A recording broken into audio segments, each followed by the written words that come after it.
Good morning, everyone. Welcome to this special session of the Supreme Court of Pennsylvania. We are pleased to be here in Luzerne County as part of the Wilkes-Barre Law and Library Association's 175th anniversary. The last time our court heard arguments outside of Philadelphia, Harrisburg, or Pittsburgh was in 1981 in Erie County to resolve nomination challenges for a special congressional election the following month. I note that Chief Justice Samuel Roberts was a native of Erie County. So for us to hold a court session in Luzerne County is very special to us indeed. As you may know, the Pennsylvania Supreme Court is the oldest appellate court in North America. Our roots date back to William Penn's Provincial Court of 1684, and our Supreme Court was formally established pursuant to the Pennsylvania Judiciary Act of 1722. In May 2022, we celebrated our 300th anniversary with a special session in Old City Hall in Philadelphia. We justices are very proud of our rich history. Luzerne County also has a rich history. It was created, as I understand it, in 1786 from part of Northumberland County and named for the Chevalier de la Luzerne, French minister to the United States.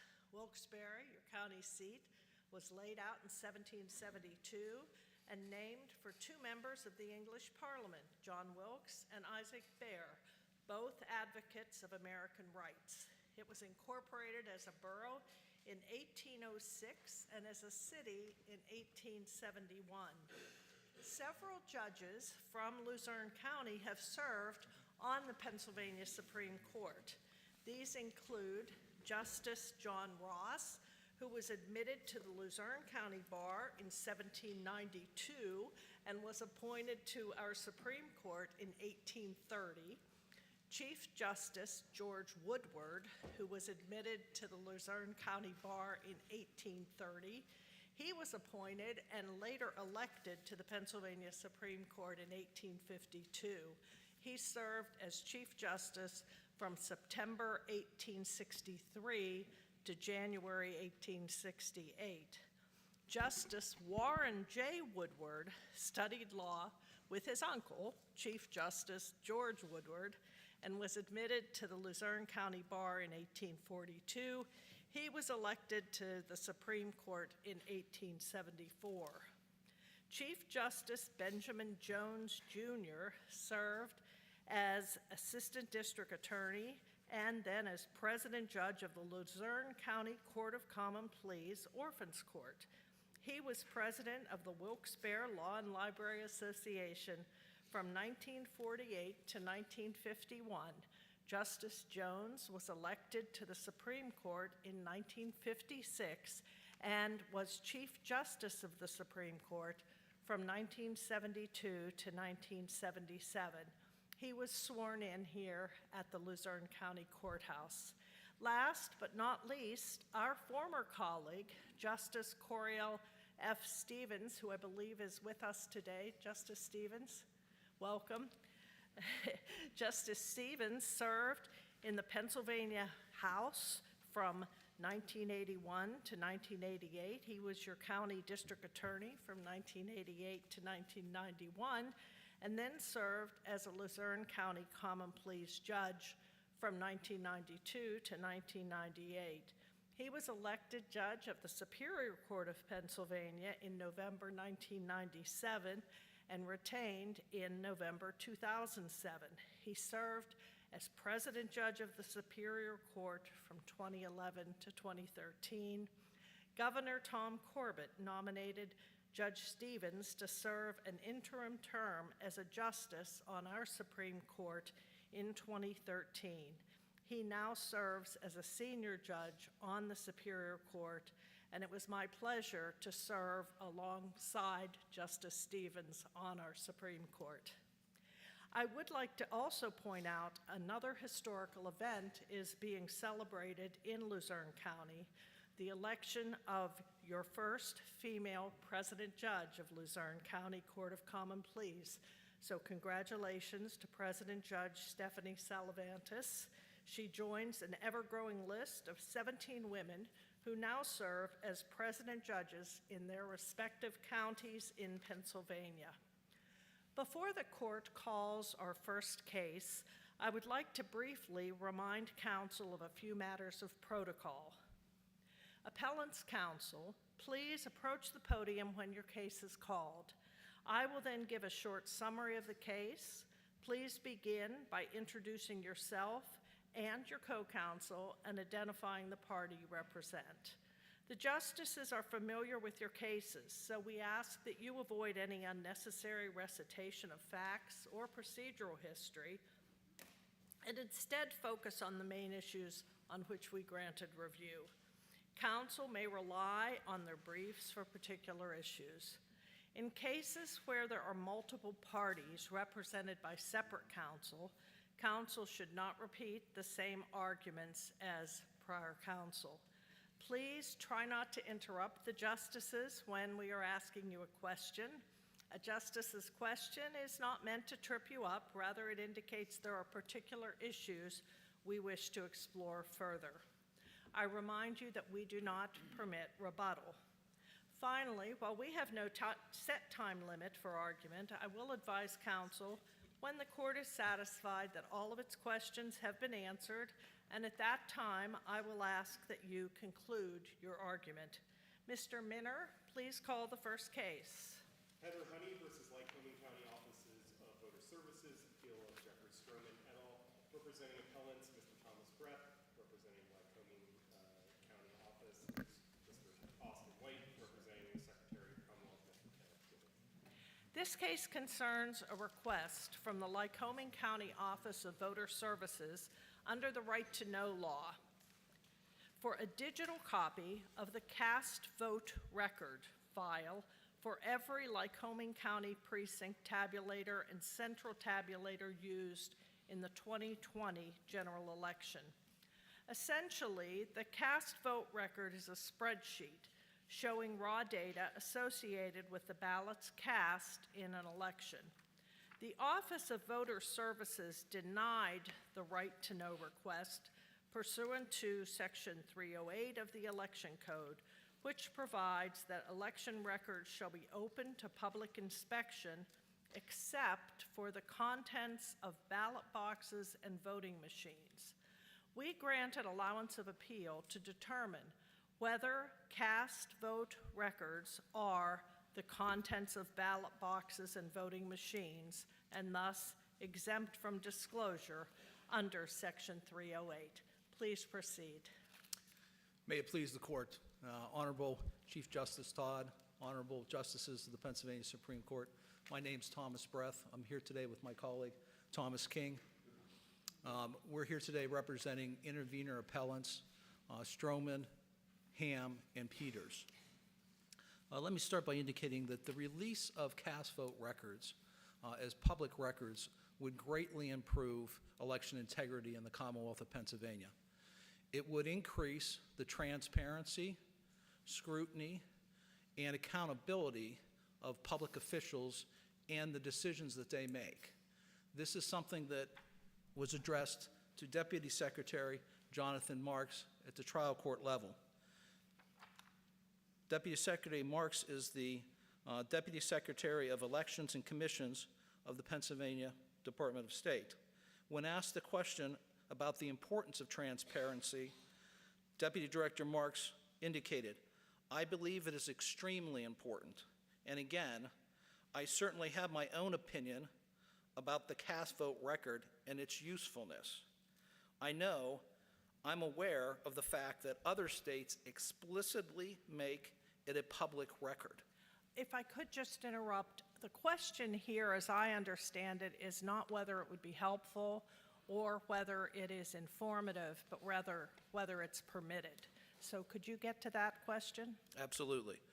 There is a important and obvious distinction between physical ballots and digital copies, including the cast vote record report or spreadsheet that is produced. There has been discussion throughout the briefs of the significance of why would the General Assembly make the public policy decision to disclose information or a reproduction of the information that's contained within the physical ballots, but not have the physical ballots open to public access? And the answer is very clear, and it's found in the Election Code. In Section 1703, which is 25 PS 3263C, it makes it very clear that the actual physical ballots are the best evidence if there is a recount, if there's an election contest, if there's some kind of challenge alleging fraud or error. The courts don't look to the cast vote records.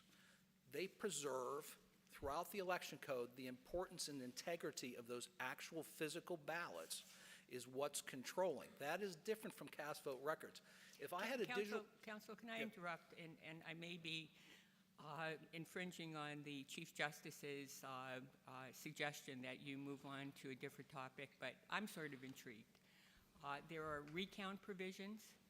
There are provisions that allow citizens to challenge based upon fraud or error. There are specific provisions within the code that allow for review under those circumstances. What's the purpose of looking at the cast vote records after an election has been settled? What's the purpose? Oh, there's a number of purposes. And what would they be? Some is being historic, taking a look. It can be used by a number of the parties to take a look at different changes in the voting patterns of the residents of the Commonwealth of Pennsylvania, down into specific county areas, into the precinct areas, district areas. So there's that historic political aspect of looking at it. It's So also, you want the information that's on the ballot. You want the information that's on the ballot. we want the information that's contained within a cast vote record, Which is the information. that's on the ballot. Correct. Which is protected under the code. Correct? I would disagree respectfully, Justice Doherty, or I'm sorry, Donahue. I apologize. I've been trying. Two Irish names. Thank you. Yes. It isn't protected. The 1937 provisions of the election code that are being relied upon here talk about, as you know, the ballot box. Let me deal with the ballot box first. At the trial court level, Deputy Secretary Marks, and I mention him because he is no stranger to this court. He's no stranger to the election process in the Commonwealth of Pennsylvania, extremely knowledgeable. Acknowledged on the stand that the only thing contained within the ballot boxes are cast ballots, physical cast ballots. The record on that is clear. So it's not an invasion of the ballot box or the contents of the ballot box to ask for cast vote records. So, and this is where the lower court, the majority in the lower court relied upon the language of voting machine. In Pennsylvania, the election code is clear. When a county implements electronic voting systems, as Luzerne County has, there's no issue of fact in dispute here. Luzerne County has 81 voting precincts. They have electronic voting systems in each of those. They are given paper ballots. It's run through the electronic voting system, the scanner, the automatic tabulation. There is a centralized collection of that, and it's downloaded. Yes. I believe you said Luzerne. Oh, I'm sorry. I may have Luzerne on my mind. Lycoming County. So it goes into the Central Election Bureau's election management system. That is not a voting machine under the election code. The election code expressly says when counties implement that electronic voting system, they are barred from using voting machines. Well, you've jumped from content of the ballot box to whether or not it's a voting machine. Let's stick with content of the ballot box. Okay. Is the content of the ballot a content of the ballot box? No.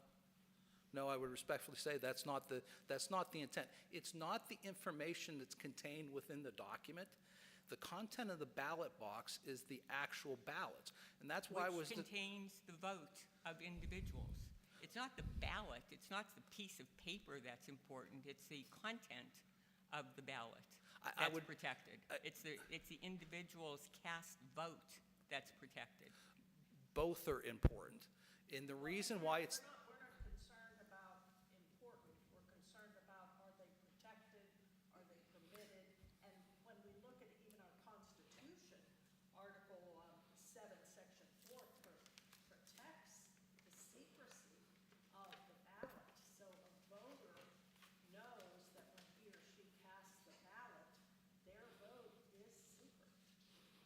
and if I may, I'll answer the question with respect to whether the physical ballots, the content of the voting or the ballot box is the information. The more important and the real intent behind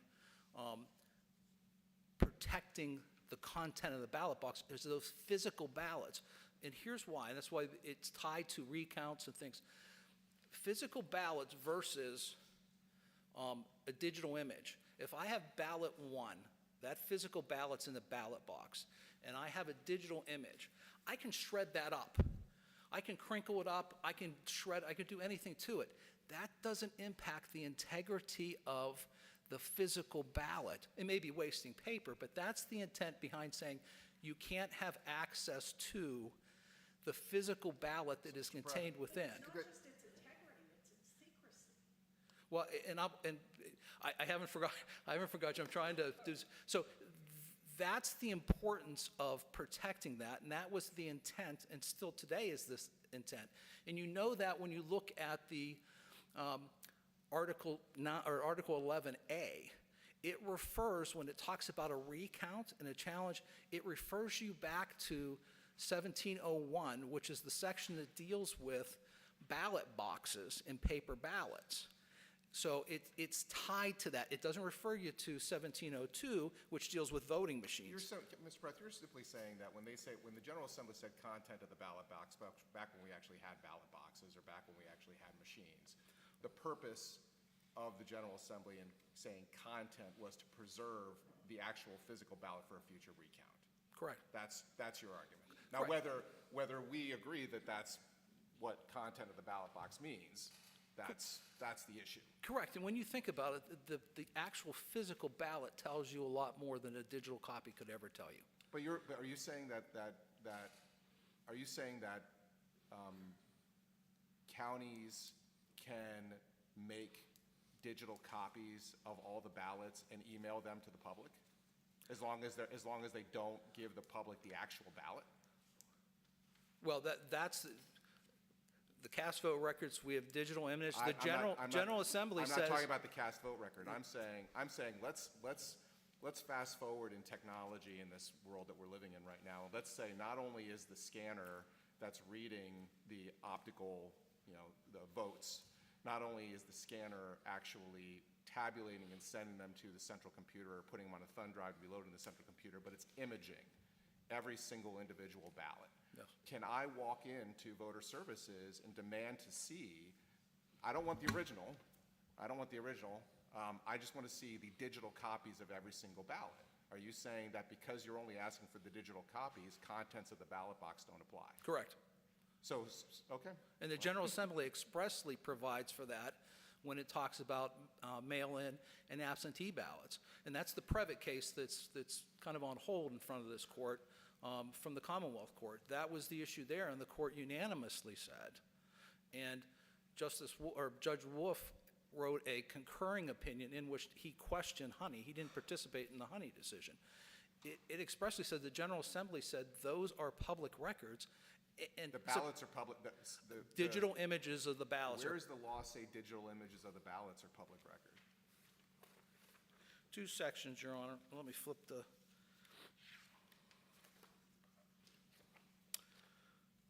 It's 25 PS Section 3146.9 and 25 PS Section 3150.17. It's the decision in the Previtt versus Erie County Board of Elections that is a unanimous decision post Heather Honey decision and is on hold. There's 3 cases that are kind of related here. There's the Stroman intervener cases before the court now, Jeffrey Stroman versus Lycoming County Office of Voter Services, which is also on hold here, that deals with the in-person. So I just don't need to be disrespectful to the Chief Justice. If I haven't forgotten yet, I'd like to come back to you on the issue of privacy, Madam Chief Justice. So the question regarding privacy, and it's obviously an extremely important issue, and one that there should be discussion on. The answer to the question is that before a voting system, electronic voting system, is approved in the Commonwealth of Pennsylvania, it must go through federal inspection as well as state inspection.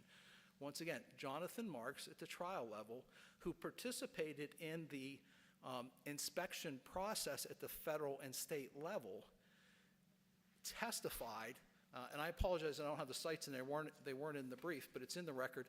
His testimony, it's around page 400A to 430A, his testimony.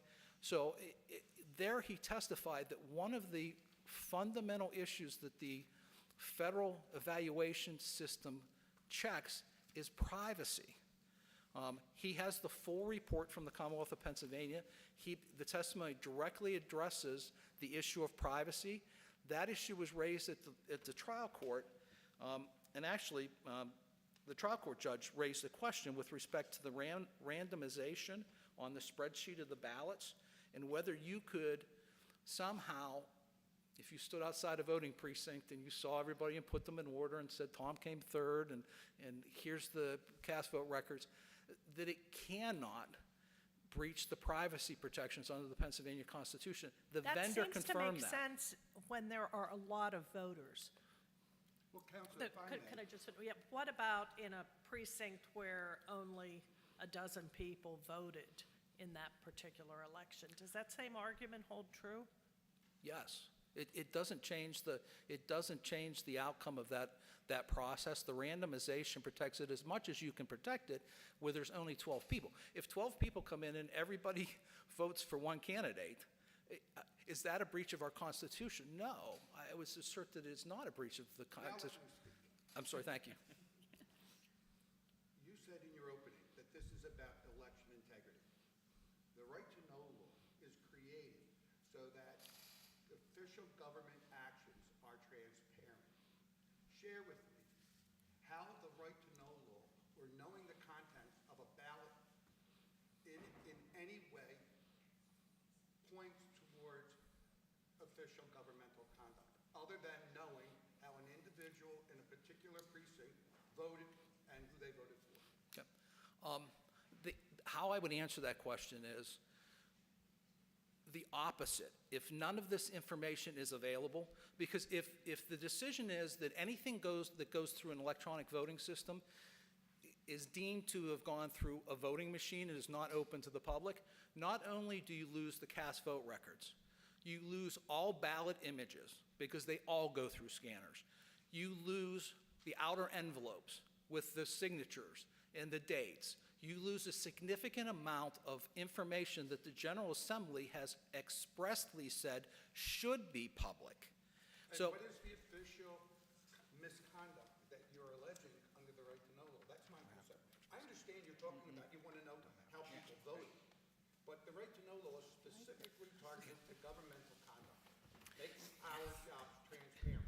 I'm failing to see how your desire to know how someone voted in Lycoming County proves any official misconduct. Yeah, just Dr. I guess it's not that we want to know, or the appellants want to know how people voted. We want to know how the electronic voting system tabulated the ballots. There have been cases in the Commonwealth court system as recently as, I believe, the last 2 election cycles where the software has malfunctioned and an individual has marked. How does the CVS show that, though? Because you have the ballot image, and they're tied together. So in some CVRs have both, but what you do is the cast vote record shows you how each ballot was tabulated. So And it randomizes them. in a randomized, so there's a randomized code, 9, 10, 15 digits. That code ties back to the ballot image, the identical codes. So you can look at the But that, aren't you defeating your point? I mean, you seem to be suggesting to the court that you're not interested in who voted in any particular way, but now you're saying it ties back to the ballot. So there's a way to identify whether or not this particular person, Justice Wecht, or one of the other justices voted for your particular candidate. Yeah, there's no way to, when you look at the ballot image, but under Pennsylvania law, it's prohibited from having any manner of identifying the person that cast that ballot. Once that ballot's run through the scanner, once that privacy envelope is opened up, once the absentee application comes in, it's open, you cannot tie it to anyone. The purpose behind this is, in the interest that we're trying to protect, is it's a way of auditing the election, if you would, a term, to make sure that the electronic voting system is properly registering, tallying the votes based upon what is actually on the ballots. Your answer is you can't file a challenge unless you look at the ballots to see if there's any basis to challenge. You have to have access. Just the challenging of the election, which requires certain processes to handle, saying that there is fraud or something like that, you would need to have access to what is public so you can ascertain whether there's any basis to make a challenge. That's absolutely one of the purposes behind it. Can I take you back to the sections you cited to me? Certainly. Because I asked you a question about how the scanned images of the ballots in the ballot box are public. You said the General Assembly says they are. You cited me to 3146.9 and 3150.17. One of those deals with absentee ballots. The other one deals with mail-in ballots. I asked you about ballots in the ballot box, when people go and vote in person and they scan their ballot into a machine. Those sections don't apply there. Correct, they don't. So where did the General Assembly say ballots in a ballot box are public? Just so long as they're not the originals. They haven't expressly said that. Okay, but because I asked but- I'm kind of pushing back on you, because I asked you that question, and you pointed me to two sections that don't apply. Well, no. With respect to in-person ballots, That's what there is no express provision. We're talking about in-person ballots. We're not talking about absentee ballots. We're not talking about mail-in ballots. We are talking about in-person ballots that people fill out the little circles that I used to fill out when I was taking tests in high school, throw them through the scanner, and they drop into a bag that is later locked and sent somewhere along with the thumb drives. That's what we're talking about. Yeah, the General Assembly has not expressly said that in-person ballot images are public documents. They need not. Under the Right to Know Act, it's not our burden to have to establish that the General Assembly expressly said that these records are public. I completely agree with you, but that's why we're here. The question is, did they say? And that's the question here. It's not, this isn't a question about why you, respectfully to my colleagues, the Right to Know law doesn't require you to prove why you want the information. It's either public or it isn't. The question we're here simply is, when the election code says, except for the contents of the ballot box, does that include not only the actual ballots, which you concede it does it also include digital images of those ballots, and also does it include the information on those ballots? That's the question that's in front of us. It's a pure statutory construction case. That's it. Correct. And I don't think, in 1937, I'll state the obvious, in 1937, when that was, the General Assembly passed that. And they had no idea. They had absolutely no concept of, the electronic voting system and how we would maintain records. Their concern was, and it is still the concern today, is that is the best evidence of the intent of the elector, is the physical ballot that is maintained in the ballot box. It's the ballot. So you're asking us to, pardon my interruption, I'm just trying to move this along. You're asking us to say, this election code has been amended multiple times, most recently Act 77 and all these other things that happened. We should look at, because this section that we're talking about today has never been amended since it was originally passed in 1939 or 1937. We should look to the terms that were used when the statute was created in 1937 or 39 and say, what did the General Assembly intend when they meant content of the ballot box then and content of the machine then? That's what you think we should do. Correct. And we would respectfully assert that the intent of the General Assembly was to protect the integrity of the ballot box, the physical ballots, and the physical voting machines, because at that time, and the whole way up through, 1980, when there was an election challenge, whether there was a recount, how they resolved that issue is they went and got the physical ballots, or they went and got the physical voting The machines. machines were impounded. Absolutely, impounded, sequestered, and they looked at those, they examined those. It has nothing to do with the present day. The present day, you're going to do the same process. Take out the election machines because they're not there, but the same process is in place. If you want to take a look at if there is a dispute, whatever the dispute is, a recount or whatever, we had a recent recount in the Commonwealth of Pennsylvania.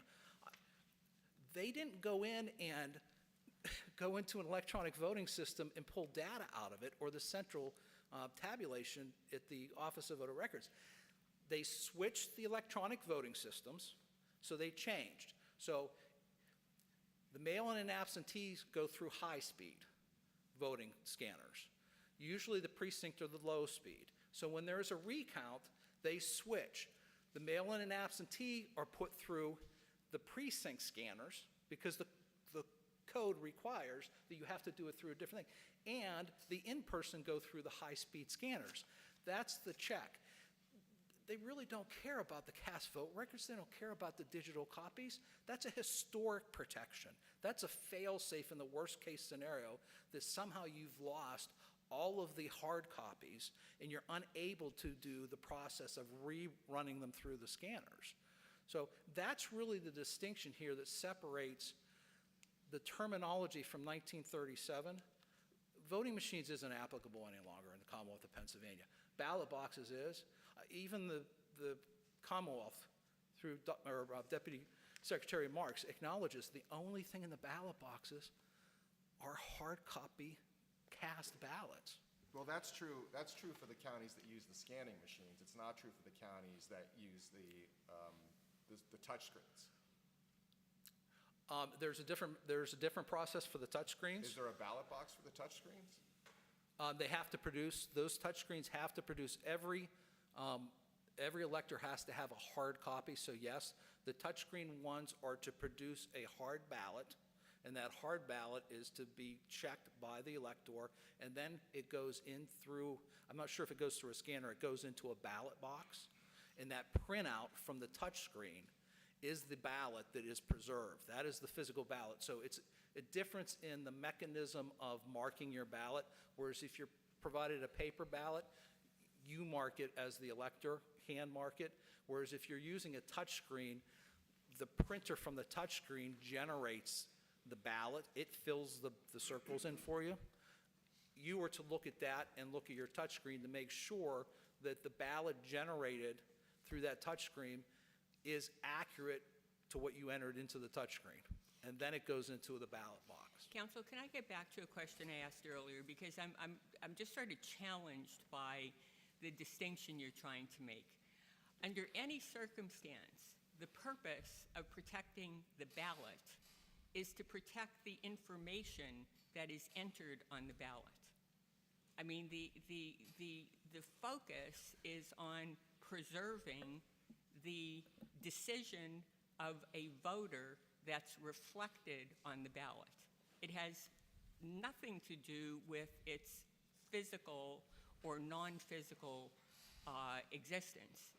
The protection is for the information contained on the ballot, is it not?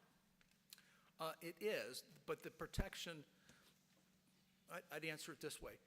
The protection that is afforded those physical cast ballots is not a protection from disclosure.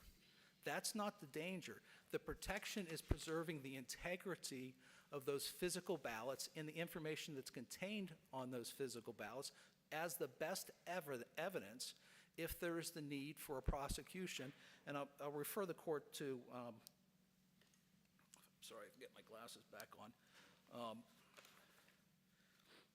Section 25 BS 3263C, it talks specifically about the evidence that is to be preserved by the Court of Common Pleas if there is a determination that there has been some kind of error or fraud committed. And that is to preserve not the digital copies, but to actually preserve the physical ballots. So you're right, there is great protections afforded to that, but it's not, the intent of the protection is not to protect it from disclosure, it's the exact opposite. It's to preserve it so that if needed, there is disclosure. And it's done so you can evaluate a number of things, which you can't evaluate on or a digital copy. I can't determine the quality of the paper.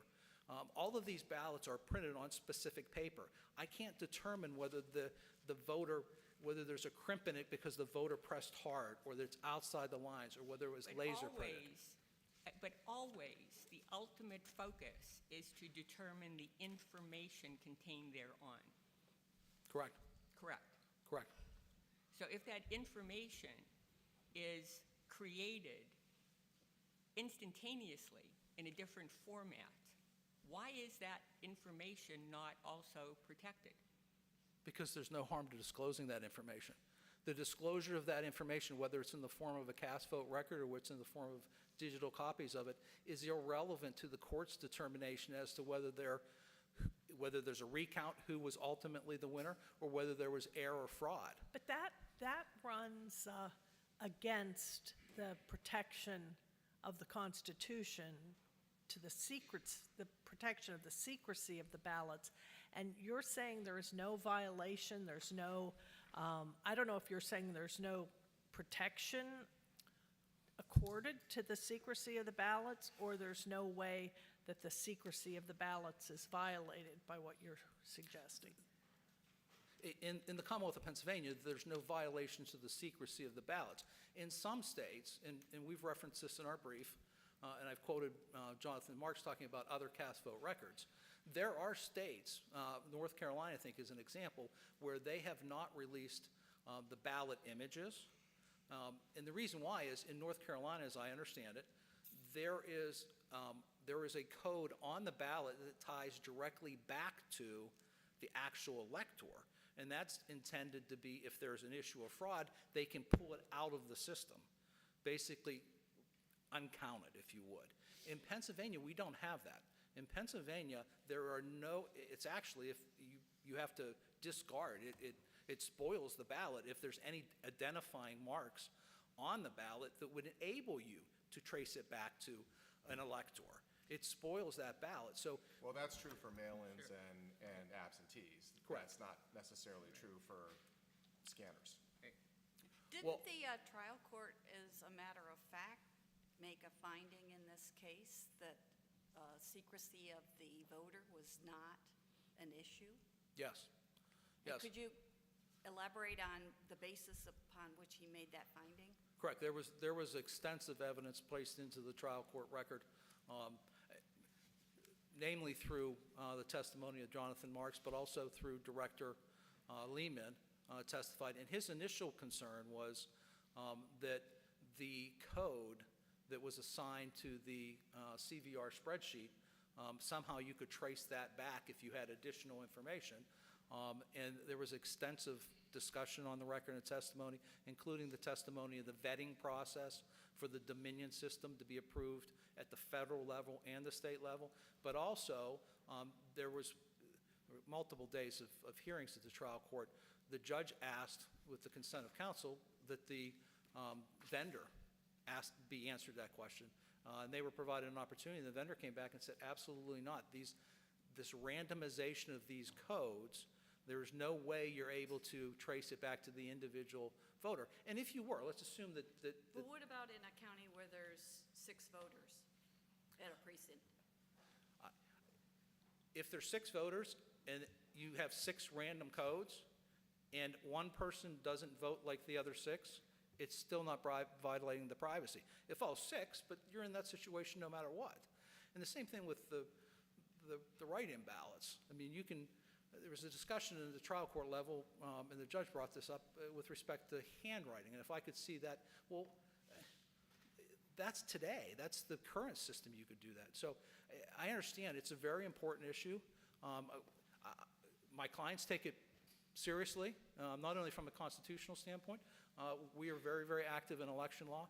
The privacy of the ballot is absolutely sacrosanct, but this has been, I don't want to use the term vetted, this has been vetted. This issue has been looked at and scrutinized, and there's no definitive indication that anyone is capable of looking at a cast vote record, looking at a ballot cast in Pennsylvania, and tracing it back to the elector. If that were the case, the remedy's clear. The Secretary of the Commonwealth would have no choice but decertify that system. It violates HAVA. It violates the criteria in the Commonwealth in Pennsylvania. We don't have that here. This case has been going on for a long time, and there's a number of cases that are queued up right along, as this court knows. The Secretary of the Commonwealth has made no such assertion that this system or any system similar to this should be decertified. So I think that answers the question. If the Secretary of the Commonwealth believes that these systems somehow can violate the privacy provisions of the Pennsylvania Constitution, the Secretary of the Commonwealth needs to step up and say, we must decertify. We'll be right there. We'll be right there saying, absolutely, you should do that. But in this particular case, the Secretary of the Commonwealth has taken a position that the cast vote records are subject to privacy. Why shouldn't we provide them with deference, the same deference you're suggesting the Secretary would be given in any other capacity regarding voting cases?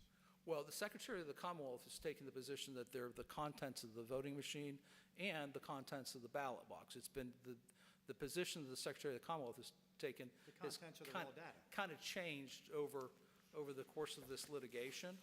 The answer to those two questions is no. It's not the contents of a ballot box. It's not the contents of a voting machine. It's data, it's a report, it's a spreadsheet that comes out of an electronic voting system. Ultimately, the answer with respect to privacy is likewise no. There's no information that's before this court that the court can point to and say, here's the evidence that this somehow violates the constitutional provisions with respect to privacy and voting in Pennsylvania. It's just not there. It's a legitimate discussion. The record before your honors or justices is the exact opposite. Everybody that testified and all the testimony with respect to the privacy issue, the randomization, all came to the conclusion that there is no way that anyone with whatever amount of information they have at their resource is able to trace back the randomized line number 14 on a spreadsheet back to an elector. And the same thing with the ballot images. Well, counsel, and again, this privacy thing is certainly, I guess, important, but the precedent, if there was a privacy right that was of a concern, the precedent of this court, the Commonwealth Court, would be notice would have to be given to all of the potentially impacted voters.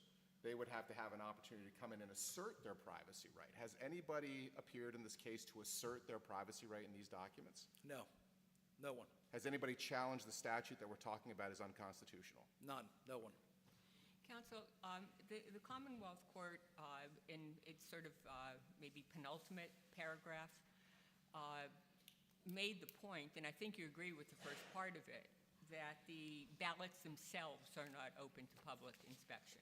You would agree with that? Correct. Okay, and so then they said, but why, so if they aren't open to public inspection, why would the digital equivalent containing the same information be open to public inspection? Because And they were really just looking at the language of the statute and relying heavily on the fact that the ballots themselves are not open to public inspection. correct, the physical ballots are not. The same way as evidence for, a trial is kept from people tampering with it. The physical ballots, the reason why the public doesn't have access to them is because if there is an election challenge, if there's an allegation of fraud and someone files a petition or error or any kind of scrutiny by the court, they have to look at the integrity of the physical ballots. That's a completely separate issue than the digital copies of those. Well, I'm not so sure. I mean, that's what their point was. I think it was a much more straightforward statutory conclusion. If the ballots themselves are not open to public inspection, why would the digital equivalent of those ballots be open to public inspection? Because there's no harm to the function of the court, because the court's function relates to the actual physical ballots. Yeah, but whereas- you keep getting back to evidentiary points. It's a more straightforward issue. The statute says the ballots themselves are not open to public inspection. If you stop right there and then ask the question, forget about what the purpose is, what it's used for, or anything of that nature. If that statement is true, which it is, the ballots themselves are not open to public inspection, why would the digital equivalent of those ballots be open to public inspection? And I'll just respectfully take issue with the description of what it is. It doesn't say that the ballots aren't open to public inspection. It says that the contents of the ballot box are not open to public inspection. And what are the contents of the ballot box? We They are get not back, the- it's they a are not the- circuitous They are not the argument. cast vote record. The cast vote record has never been within the ballot box. Anything that comes out of the electronic voting system through the central election management system has never been in the ballot box, nor is it in the ballot box. The only thing that's in the ballot box are the physical records. And the same thing with the voting machine. It's the contents of. It's not the information in some other format. It's the contents of. You cannot pull out from the ballot box the contents of the ballot box. That doesn't mean you can't go into the Lycoming County Voter Services and say, print me a spreadsheet, the CVR spreadsheet, because I don't have to touch the ballot box. I don't have to go near the ballot box. I don't have to invade what's in the ballot box. I just need to hit a button on the computer. Using your historical analysis, certainly when the legislature was talking about context of the ballot boxes when the statute was first enacted, it was concerned about the information contained on the ballot.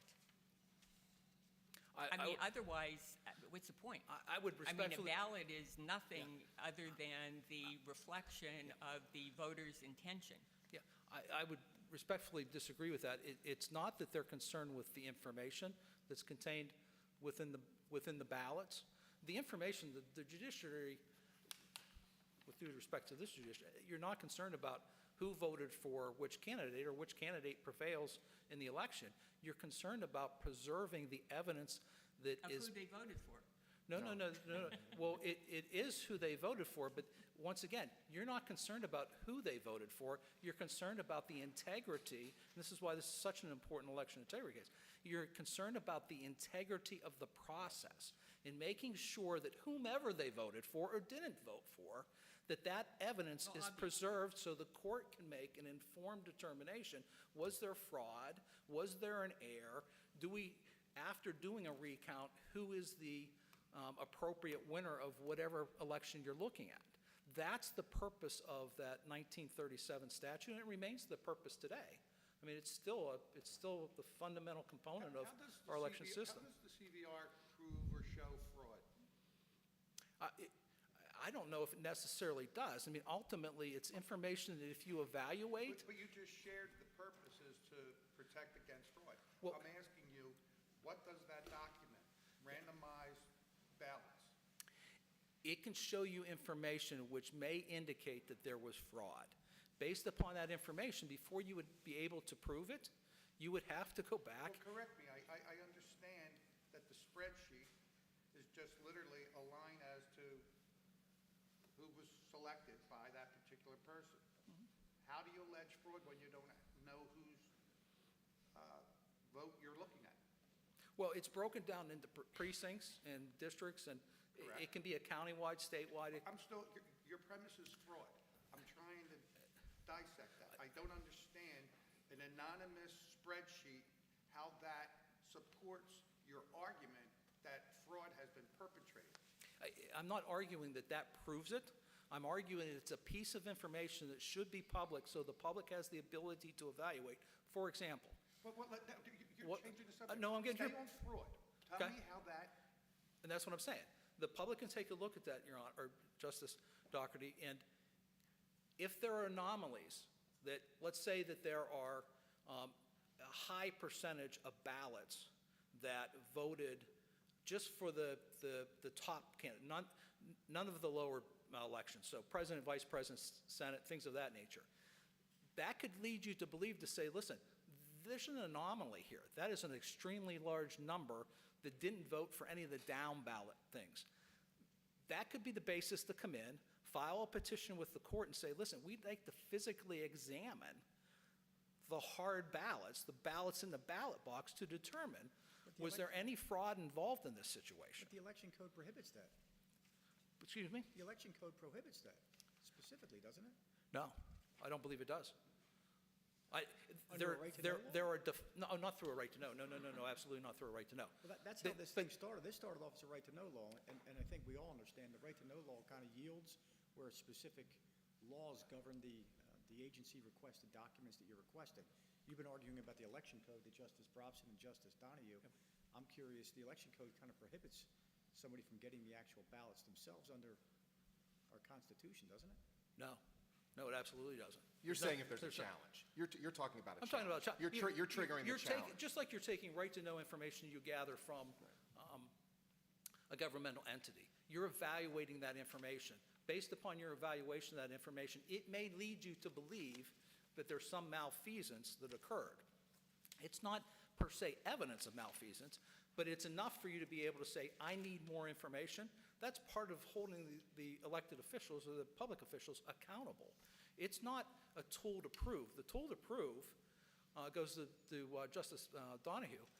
The physical ballots, that's what you would have to look at to definitively prove it. But the public information through the cast vote records is a piece of information that should be available that the public can look at and say, there are anomalies here, or there is something that might lead a person to believe that there may be irregularities, that there may be, and some of it's not necessarily fraud in the sense of, a malfeasance. Is there an anomaly in the software? Was there a software error that these were tabulated incorrectly, which is documented in the court system of the Commonwealth of Pennsylvania? It happens. These are electronic machines that have to be programmed. Those scanners Counsel, have to read those little dots. There's human error. So, Counsel, for my edification, how does the timing of a request under the right-to-know law comport with the timing for filing a challenge to election results? in most circumstances, the right-to-know law would be lengthier. So, And so the entire discussion we're having right now about a determination that there may have been an error or fraud based upon reliance of a right-to-know law request actually has very little impact. It Well, takes too long. well, if the county board of elections were to respond within the initial time period of 5 days, you have 5 days to file it. So depending upon the status of the election process and the But that's generally not how it works. well, it's not generally, but I think a telling note is, and it goes back to Justice Brobson and the comment with respect to the two sections that I cited, and arguably they do pertain to mail-in and absentee ballots. But both provisions, and I found this somewhat, I don't want to say shocking, but very surprising, both of those provisions require a response within 48 hours by the General Assembly. So I know we're talking in the context of the right-to-know law, which sometimes is a cumbersome, slow process for governmental bodies. But the importance of having these documents turned over relatively quickly, the General Assembly has clearly made that policy determination. Not in terms of the ballots we're talking about. Well, we're talking about the cast vote records, which is a little bit different. So in the cast vote Well, records, ultimately, you're getting to the ballots. well, I agree with you. That's why I'm kind of cheating the that's role. your whole point. Correct. I mean, let's be, clear about what we're talking about here. I mean, Well- ultimately, the utilization of the cast vote records in an extremely expedited fashion pursuant to a right-to-know law that I've never seen function within a 5-day period. But, I mean, ultimately, what you want is to look at the ballots. Yeah, with respect to the cast vote records, it's a matter of hitting it's all electronic. So it's not a situation where you have to search for records. It's readily available. So why wouldn't you file this as a mandamus action? I'm sorry? Why wouldn't you just file it as a mandamus action? Um, In other words, instead of a right-to-know request, why wouldn't you file as a mandamus action asking for the CVR to be turned over? I mean, I think Justice Donahue hit the nail on the head.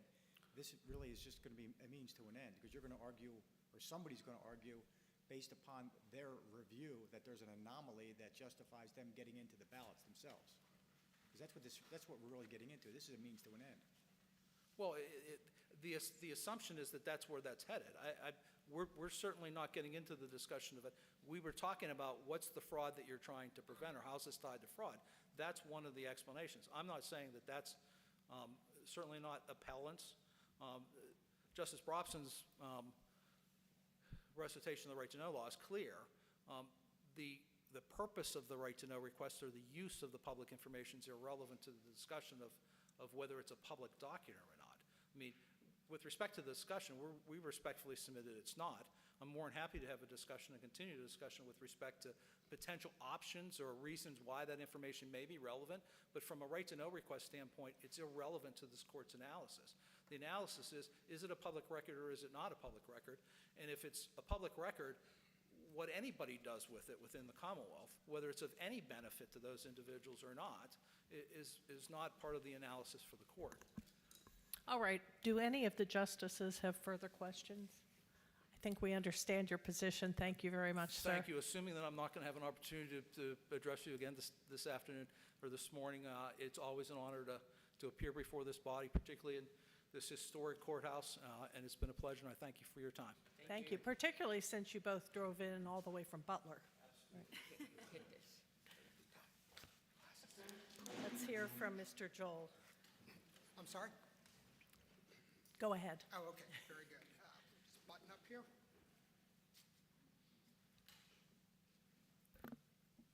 Madam Chief Justice and Honorable Justices, may it please the Court, Kenneth Joel, Deputy General Counsel from OGC Maine, here representing the Secretary of the Commonwealth and the Department of State as appellees in this matter.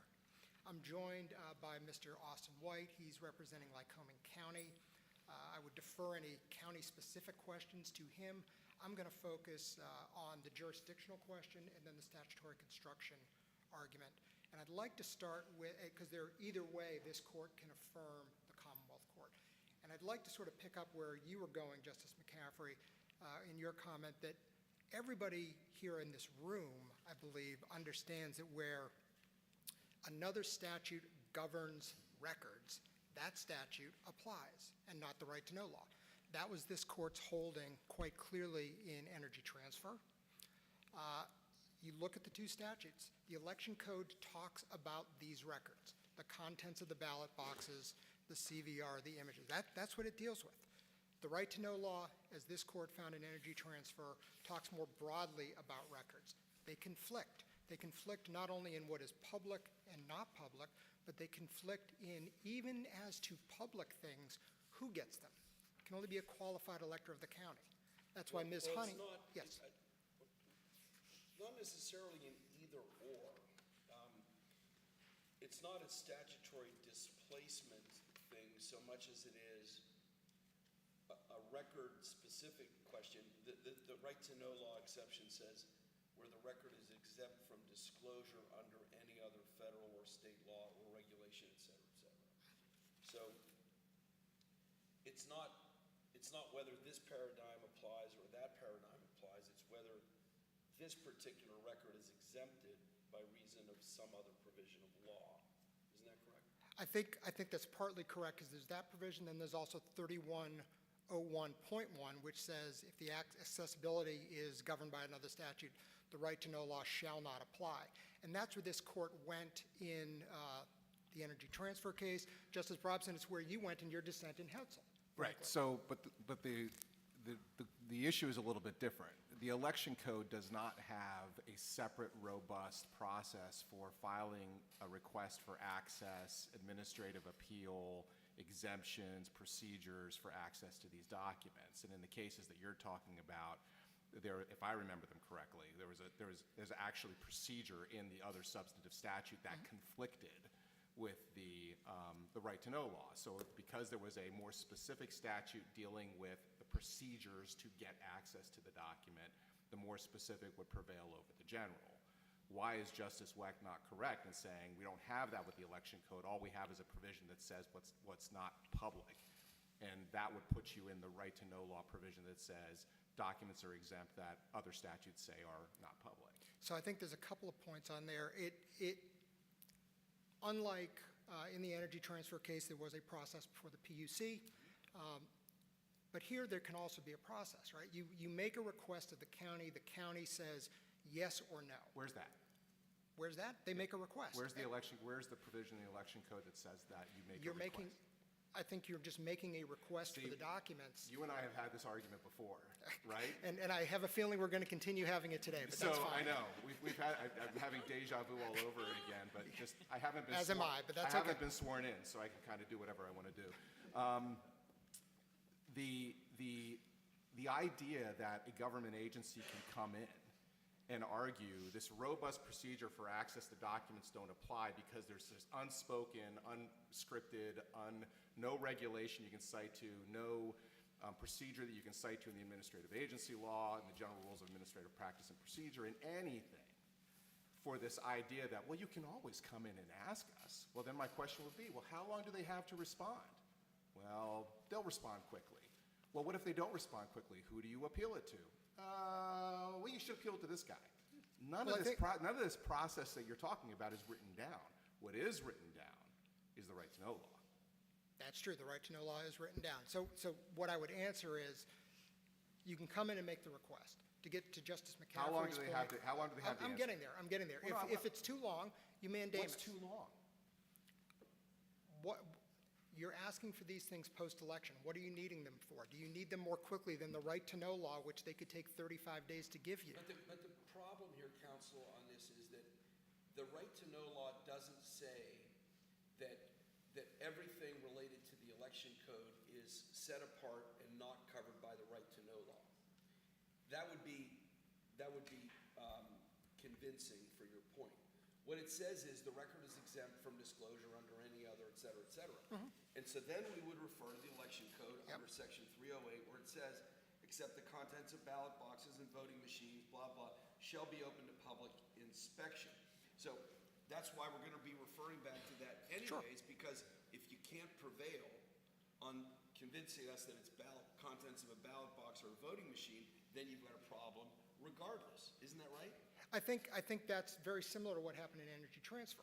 There were certain types of documents that were controlled by the CSI Act. I think there was some discussion in that. There was a reference in that case to another case involving Sater, maybe Seber, something like that, where it was a routine right to know law. Yes, there could be right to know law requests of the county for minutes, for emails. Yes, but this is a specific provision that says these documents are not. And what's more, in 308, there's a whole list of things that are public. There's then this that carve out that says these are not public. But even for the public stuff, and I want to make sure I get this out, who gets it is limited. Not so in the right to know law. It's only a qualified elector of the county. That's why Ms. Honey couldn't appeal. That's why Ms. Honey, the trial court, found lacks standing. Again, looking at the election code. How do they get it? They can inspect and copy. When can they get it? Only during business hours. How can they get it, moreover? Only if there's an employee of the board or a board member overseeing it, and the county can impose reasonable safeguards on it. These are highly collateral issues that we're not here disputing, right? I mean, aren't we here to hear your argument on how these CVRs are contents of ballot boxes or voting machines? Yeah, Isn't that what we're here to dispute? I'm happy to get there, but I did want to press the jurisdictional point because it is jurisdictional. That's what this court in Energy Transfer concluded. It removed that from the OOR and put it somewhere else. We think that that's what should have happened here. OOR 308 is invoked. That they should say, look, we're denying it. We're denying your appeal because we lack jurisdiction. That's the terminology this court used in Energy Transfer. Trial court should have affirmed on that basis. Commonwealth court should have affirmed on that basis. This court, we believe, can and should affirm on that alternative basis. Let me just tease that out a little bit. Sure. Because I'm like Justice Weck, I'm not sure the jurisdictional question is in front of us, but you're arguing a right for any reason thing, although jurisdiction wouldn't get you the same result that the Commonwealth court had, it would be a vacate, but let's put all that stuff aside. Again, how would this have played out in this case if you're right?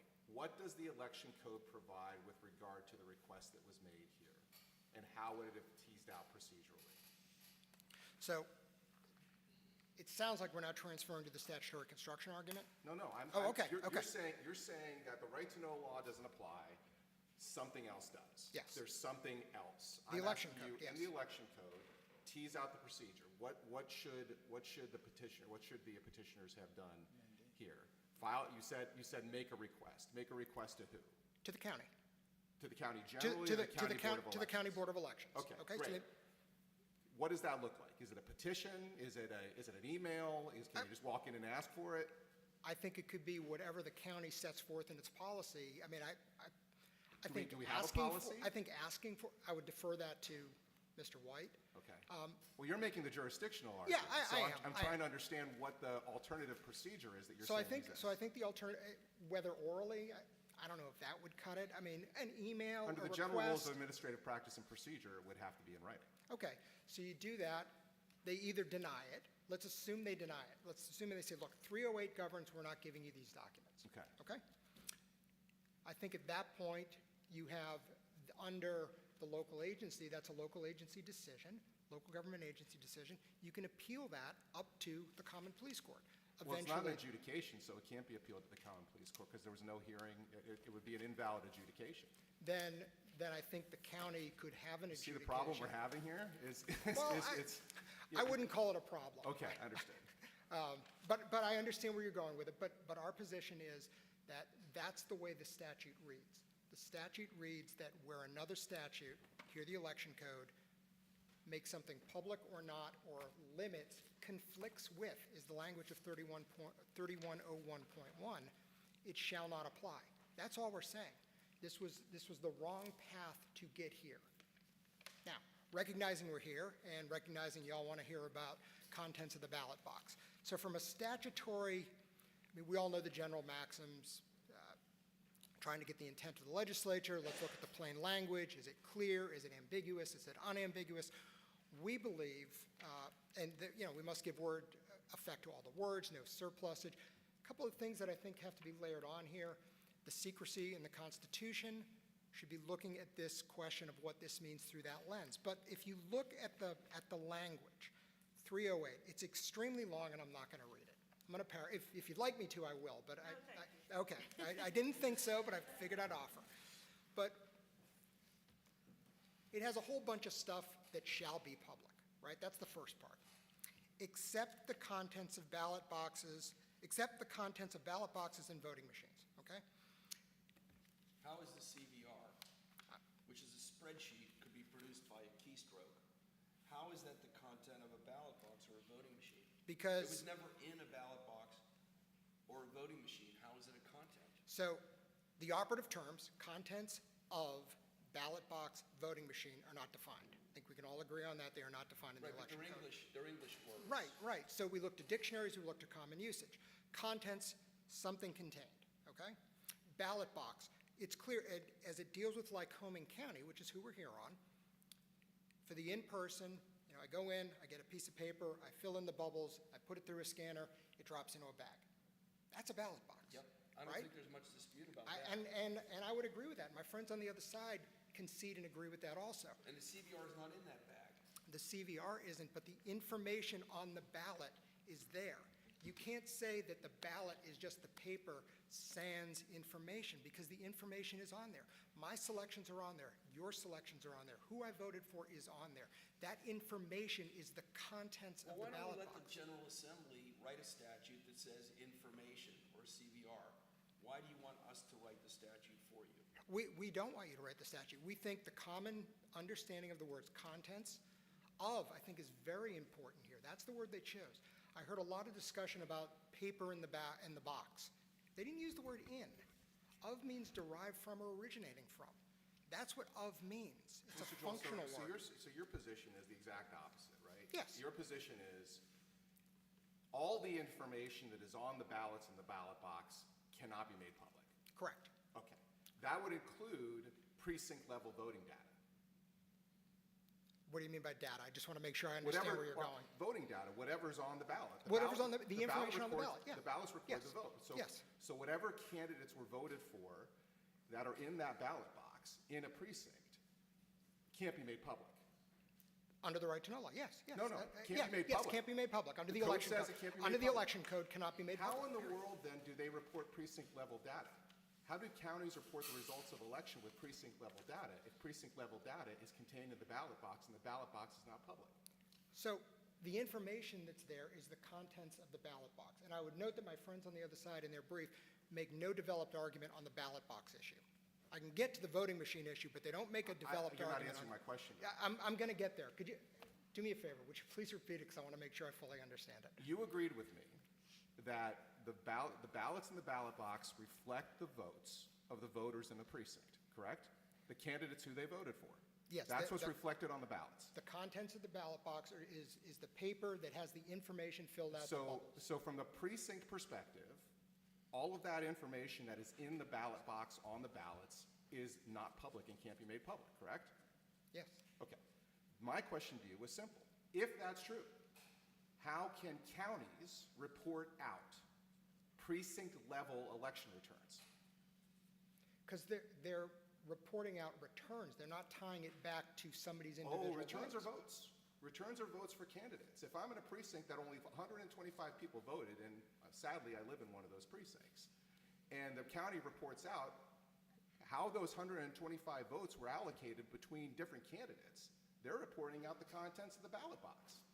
But they're reporting out the results. They're not reporting out the individual line-by-line vote of everybody's selection. Now you're making a distinction. So now you're saying the contents of the ballot box, generally, the information in there is not all public. It's just how it's compiled that makes it public.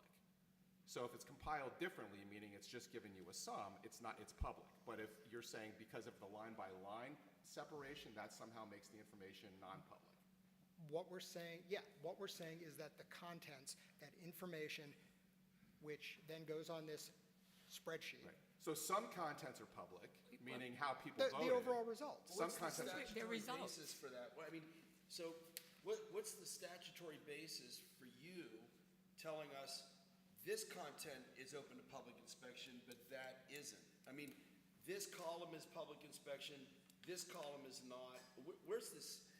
I understand you can try to make a policy argument for that, but where's the language of the statute that supports your slicing and dicing of what on this CVR is a content of a ballot box and what is not? Counsel, if I could add Can I get to an that answer? question. Can I get an answer to that first? Sure, I can. Can you repeat it one more time? Yeah. I apologize. I do want to make sure I In response to understand. Justice Brobson, I think you offered a sort of an interlineation or a slicing and dicing of the contents or what would be on a CVR. We're talking about CVRs here. We're not talking about paper ballots. So you're telling us, based on that response, that there are some data on these CVRs that are in your trial record here that are contents of ballot boxes, but some are not contents of ballot boxes and can be amenable to public inspection. And my question to you is, what is the statutory basis for you telling us that there are some data on these CVRs that we need to construe as contents of ballot boxes and some that are not? I don't see the statutory basis for Okay, that. so I think, if I understand you correctly, and if I get it wrong, please tell me, but the contents of the ballot box, it's our position, is the paper and the information on it. That's what they've asked for. They have asked for that, and that is. And when we're talking about reporting out results, that's aggregate. That's, 35 votes went for this candidate, 45 votes went for that candidate. That isn't this voter voted for this person, this voter voted for that person. That's the difference. Is there a difference between the contents of the ballot box versus what I think you're talking about, which would be the contents of the ballot? Because the statute says, except the contents of ballot boxes. And our position is that the ballot box contains the paper, right? And we're talking about Lycoming. This is filling in the bubbles. And to digress for a moment, it's the same with mail-in and absentees in Lycoming County. I get my mail-in, I get my absentee, I fill in the bubbles, I send it back, they put it through a scanner, it ends up in a different box, but it ends up in a box. So, I don't think he answered my question. I'm sorry? I said, I don't think that was. No, I don't think it did, and I was getting there, and I lost my train of thought, so I apologize. So what's in the ballot box is the ballot, is the paper. That's where I got off on a tangent talking about the paper and the absentee and the mail-in. But you can't divorce that from the information and the selections that's on it. Why It's- can't you? Because They content, did- The legislature did not divorce. The legislature said the contents of the ballot box, if I have a bag of, here, Justice McKelvey gave me a Hershey Kiss, so if I have a bag of don't want you Hershey. reading anything in If there. I have a bag here, if I have a bag here and it's full of these, right? And I say, you can't get the contents of this bag. The contents of the bag is the Hershey Kisses. It's not a spreadsheet that Justice McCaffrey generates later that says, in that sack of Hershey's Kisses were, 50% those gold Hershey Kisses and 50% the silver ones. It's the actual Hershey Kisses, which are the contents.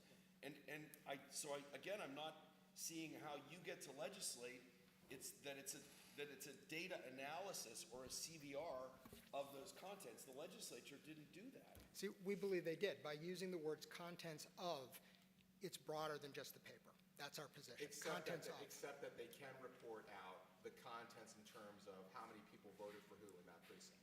In an aggregate. But that's just your gloss. The statute doesn't support some discrimination between the aggregate and the particular CVR lines. That's just an invention of your department, right? Well, I think the election code probably does have provisions in it that allow the counties to report out results. Mr. Well, Joel, that's does the these, point, isn't it? That's the point, isn't it? Yeah. The election code allows for the reporting of results, or what's the point? Mr. Joel, Otherwise, we'd vote what's and the nobody would point? ever know. Sorry, Chief Justice. the spreadsheet or the CVR, can you tell from that an individual voter voted for a candidate from one party for president, an individual, and then voted for a candidate of a different party for U.S. Senate, and then down ballot mixed the votes by party? Can you tell that kind of thing? Sure, yes.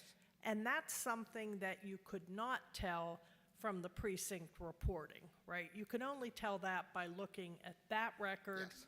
or the ballot itself. Or the ballot, or a snapshot of the ballot, or a PDF of the ballot, or a digital image of the ballot, which is the Stroman case, yes. Okay. Well, yeah, but you don't know who that is. I mean, that's the whole point of Mr. Lehman's letter, that alleviates the ballots, the randomization alleviates the ballot secrecy concerns. So obviously, the whole purpose of the CVR, right, or part of the purpose is to be able to know that person X voted here, person Y voted here, but you don't know who X or Y are.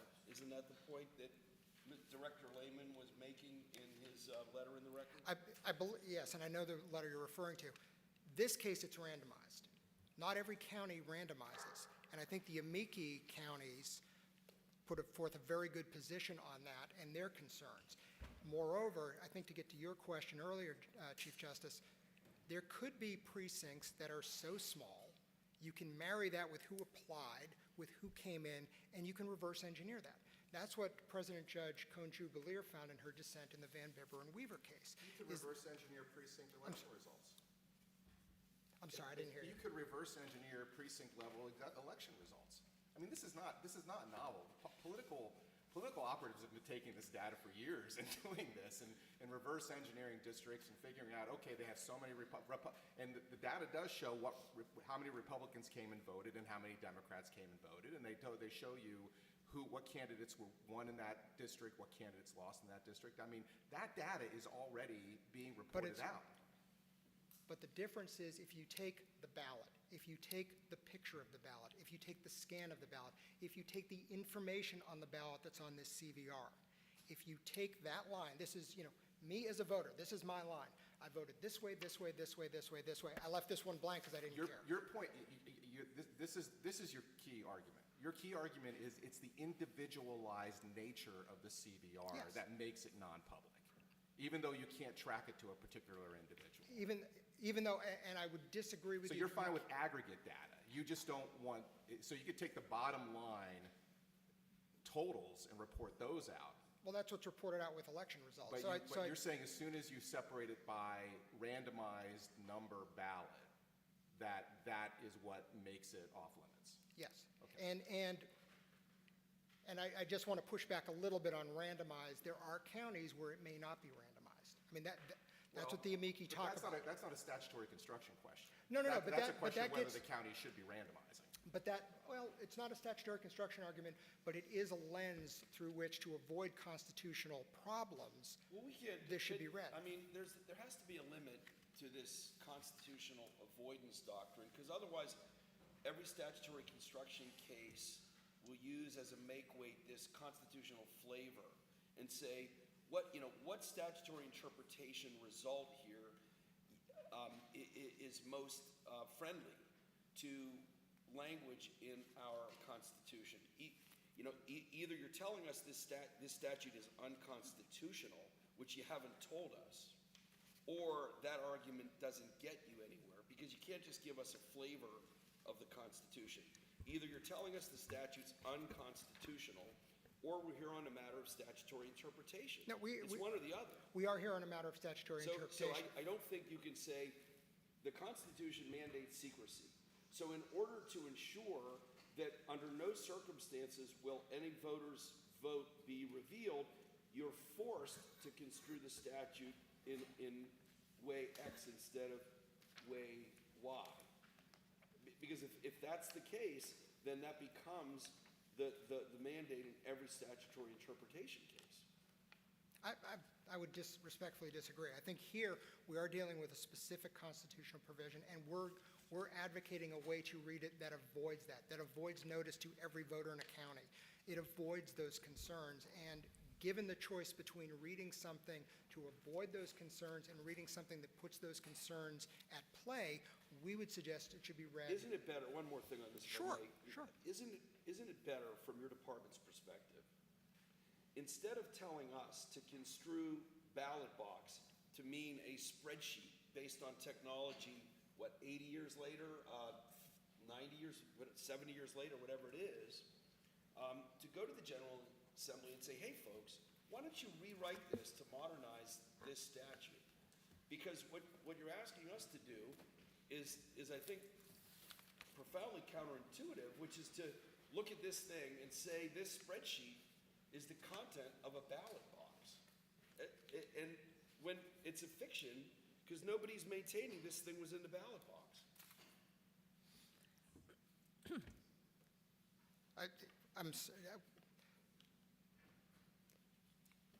We've set forth our position. It is contents of the ballot box, and that means not only the paper, but the information on it. And whether the form of that information is the paper, whether it's a photograph, whether it's a scanned PDF, whether it's on this spreadsheet, that information is the same. And allowing certain formats of that to be public, but other formats, as we all agree, are not public. I think there's unanimity here that the paper is not getting out. To allow the information out, let's take a photo of it. To allow, where does it stop? To allow that out, but not the paper, is an absurd result. Counsel, It's can you respond to Mr. Brett's point on that? Because can you respond to Mr. Brett's point on that? Because you and I know, and my colleagues probably know this as well, when we do petition challenges, the name, we go ad nauseum, line by line, the line-by-line reviews. We make tons of copies of the petitions, the digital copies. The digital copies are scanned on. We make photocopies. We do any number of things. But when it comes to the actual courtroom proceeding, we require the actual original petitions, because those are the ones that we review line by line, the challenges to make sure that the signature is either upheld or it's not. And the reason is because sometimes the scanned copies don't look right. Sometimes this doesn't happen. And at the end of the day, you have to evaluate the petitions on the originals.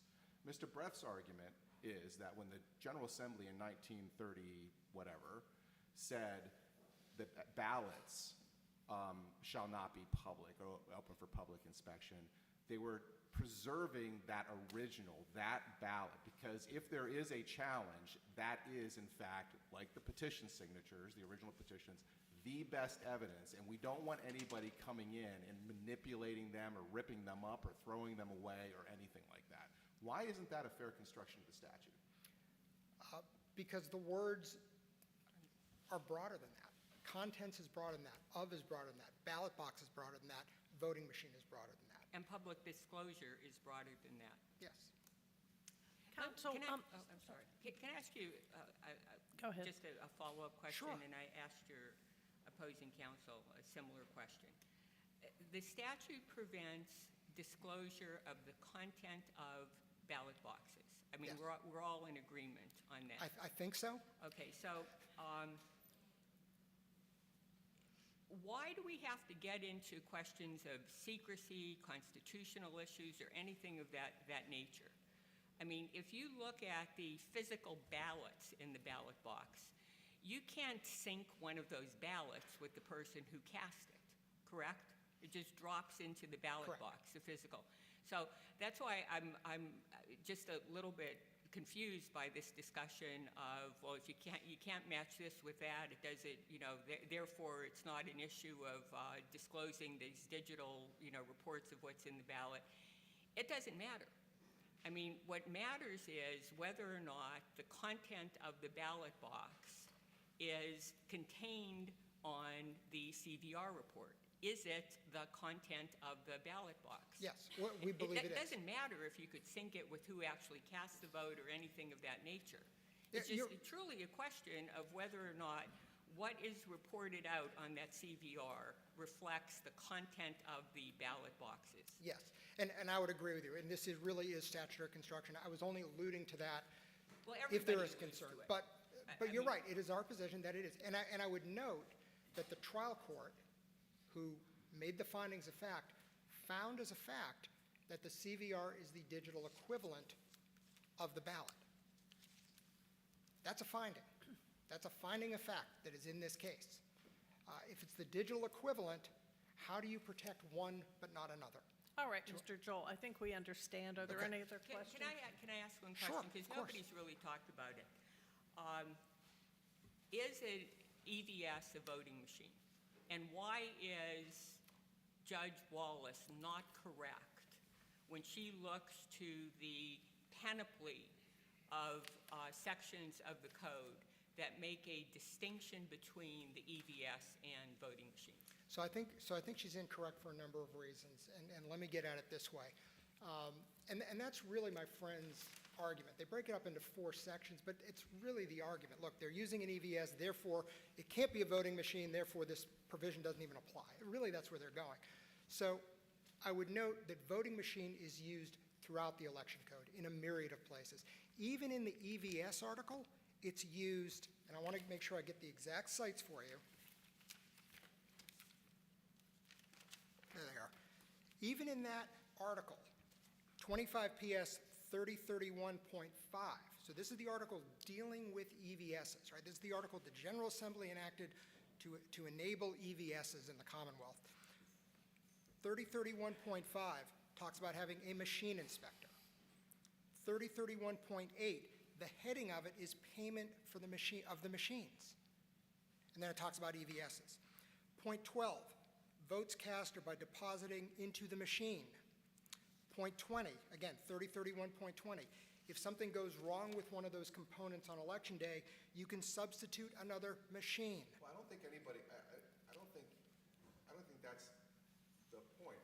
Whether a machine is being used differently in different places, the question is whether an optical scanner that scans, again, like my high school exams, or what the SAT You and me both, and used the to be, LSATs, and yep.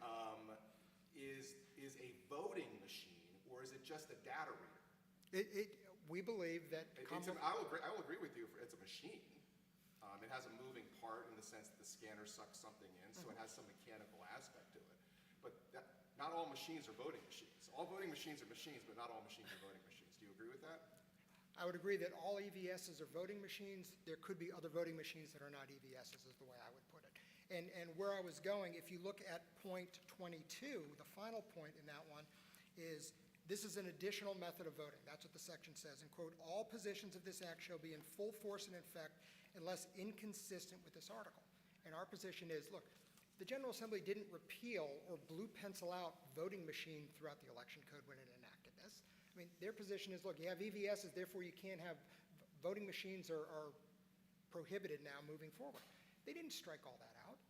It's still there. It has to mean something, and we believe that these machines, that these are voting machines. When you take it, when you scan it in, it tabulates, it records, it accepts, it drops it into a box. We believe, and our position is the word voting machine, which again is not defined in the election code, is certainly broad enough to encompass that piece of equipment. Okay, thank you, Mr. Joel. Chief, one question from you on that, Sure. please. So, following up, counsel, presumably, these technologies would allow, or could allow, any number of functions, report generation. Presumably, one could take the contents of the ballot box or the voting machine and say, I want to have a report generated to tell me how many people voted before noon or before 3 p.m. or what have you. Any kind of thing we would see generated by software available to us now that we're interested in learning, you would maintain necessarily, I take it then, that any such report generated by the software would necessarily be the contents and therefore not open to public inspection. Is that right? Yeah, because it would it would be contents of, so it would originate from, derive from that which is in the ballot box. All right, Any other questions? not wanting to jump the gun, are there any other questions? Sorry, I stole your thunder by asking. I apologize. Oh, no, you're fine. Let's move on then and let Mr. White bring Thank this you for the home. opportunity. Thank you, Mr. Joel. You're going to wrap this up for us, right? Very quickly.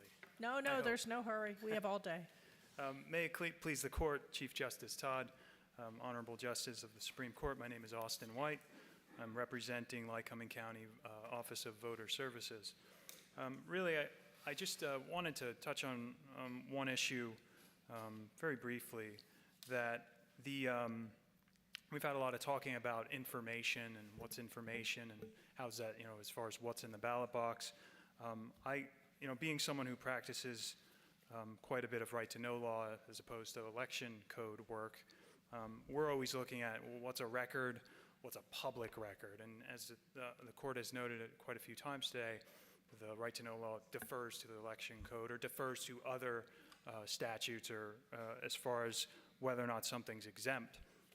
But the right-to-know law, of course, does have two definitions that are pertinent: the definition of a record and the definition of a public record.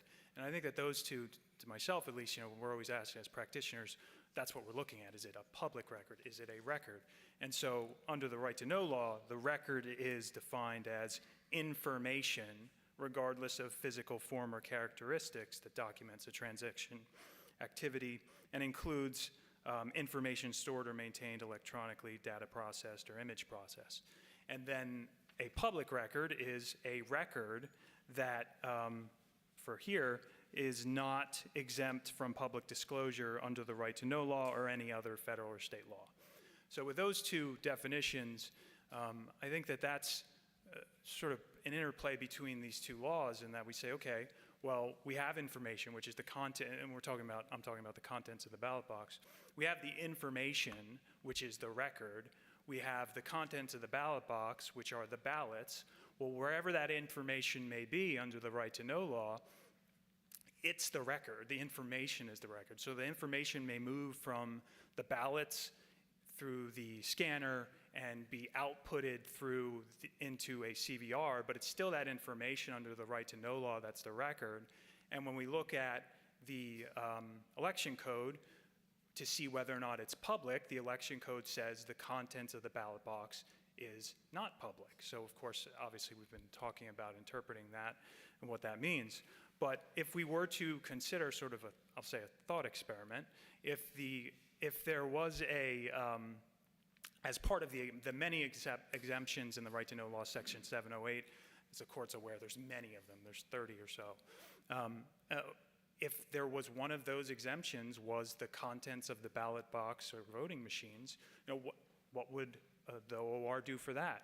Well, there is actually one other exception under Section 708 that uses the word contents. It doesn't have anything to do with the election code, but it is the contents of real estate appraisals, engineering or feasibility estimates, environmental reviews, audits, or valuations.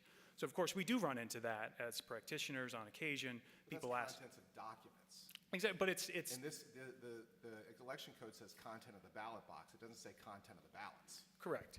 But as far as looking for that word, we do see that word at least in one other place, and we do have quite a number of other exemptions in the Right to Know law as far as medical records, things like that. But the focus is always on what is the information and where does it appear, and wherever it appears, it's exempt. So, at least in my opinion, I think that's it gives a little bit of a different spin on as far as what we're looking at. But I'm happy to answer any questions that the court may have as far as Lycoming County specific. Can I ask one about Lycoming County?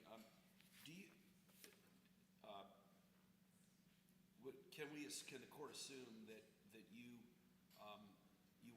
you are bound by and agree with Director Lehman's letter in the record, in the reproduced record, that says that the randomization, quote, alleviates the ballot secrecy concerns that I expressed regarding the release of the CVR as a public record?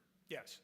So your entire argument distilled is, again, that this is the contents of a voting machine and the contents of a ballot box. That's correct, Justice Weck. Thank you. But just to clear that up a little bit, the randomization issue, you're speaking only from the perspective of Lycoming County, not as to other counties that may or may not randomize. Exactly, Justice Todd, and let me just give a little more information because I don't think it was talked about yet. As far as the randomization issue came about in this case, one of the primary concerns of Director Lehman at the beginning of when this request came in was that there was two pieces of information, and this is in the record, that could be matched up to determine how people voted. I think McHenry Township was the township that was the example that was used at the hearings. And those two pieces of information are the CVR, which at the time, Director Lehman was under the belief that that was the list. The people came in and it was in the order. And so it had every single vote that they made that appeared on every single ballot. And then the other piece of information was the numbered list of voters, which is in the record as well, which is where they write each person as they walk in the door, they put their name down, and they know exactly the order in which people came in. And Director Lehman believed that it was very likely that people on the numbered list of voters, which is a public record, which he has to make available to people, with that information, which anyone could get, and the CVR, which if we granted this request anyone could get, you could walk down through and roughly guess which one matched up, which CVR entry matched up to which person on the number list. Why is that? I don't understand. Because if there are, let's say the first 10 people that come in the door in a precinct, and they walk up to the person who signs them in, they write their name and they sign them up. That person starts as number one. They put their name in the entry. They walk over, assuming that the flow of votes continues as you would expect, which each person takes a rough amount of time, however many seconds to fill it out, and then they put it in the scanner. It would then be the first person in is the first number on the CVR. But I thought they were randomized. But when there's quite a bit of testimony from Mr. Lehman on this point, because at the time that he testified, he did not believe that they were randomized, and that's when that letter came in. And if I may, just because he, in the part right before the part I quoted you, he says that the positions and row numbers are created 10 at a time, and the numbers are randomly assigned to the next 10 voters as they cast their ballots. So there's always the potential, as Judge Linhart pointed out, Yes. that if you have somebody observing closely in either system, right, there could be certain extrapolations for them no matter Yes. what, right? Yes, Justice Breck, exactly. It was that they randomized, the vendor explained to him, they randomize them in batches of 10. So the first 10 people gets random, the next 10 people, those are all mixed together, and it proceeds to that. But of course, and this is in the record too, the clear vote, clear ballot system in Lycoming County, I believe at the time that this hearing was held in 2021, there were 8 or 9 of the 67 counties that use it. So we could be pretty certain that those 8 or 9 counties, that's what's happening there, but we have no idea what's happening anywhere else. All right. Thank you very much. Excellent arguments you. by all counsel. We appreciate it. Mr. Minner, would you call the next case? In re upset sale, Martin Ostapowicz versus Tioga County Tax Claim Bureau. Representing appellant, Mr. William Keeby. Representing Timothy Smith, Mr. John Murphy. Representing the Tax Claim Bureau, Mr. Christopher Furman.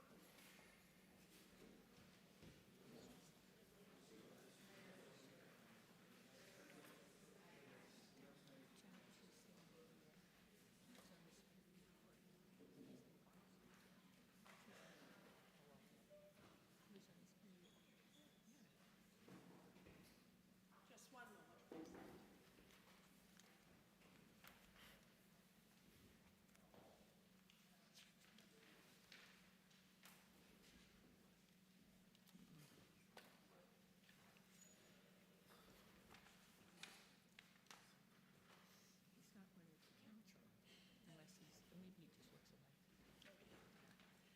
All right. Good morning. Good morning, Your Honor.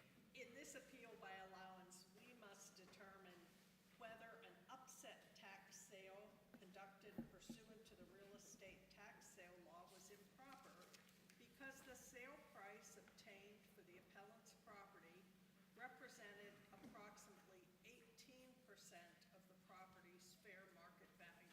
Please proceed.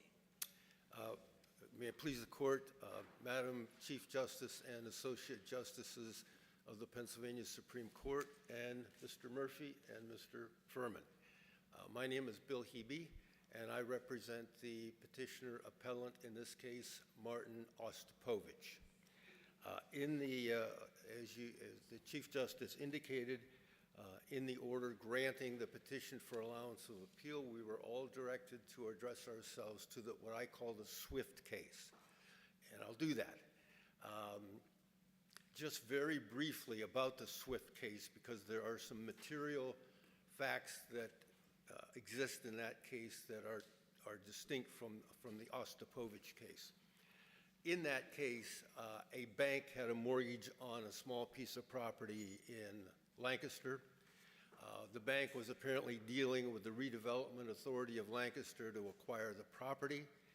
The property became delinquent with regard to real estate taxes. The appropriate notices were all given. There's no question about that. There's also no question about the fact that the bank indicated that it received all of the notices and was aware of the tax sale. However, somebody from the Redevelopment Authority contacted the Tax Claim Bureau and was directed to a list of properties to be exposed for sale, and this property was not among them. The bank did not appear. The sale cleared the bank's mortgage from the property, and about 2 months later, the bank brought an action in equity seeking to set aside the sale. Now, the Chancellor found in favor of, sitting in equity, found in favor of the bank. Supreme Court reversed. There's something interesting about that case. If that case arose today, it would be dismissed on preliminary objections. There is a section of the real estate tax law, 607G, that what it says basically is you have two options. After the tax sale, if you seek to challenge it, you can file objections or exceptions, which is what was done in this case, and proceed up through the court with regard to objections and exceptions.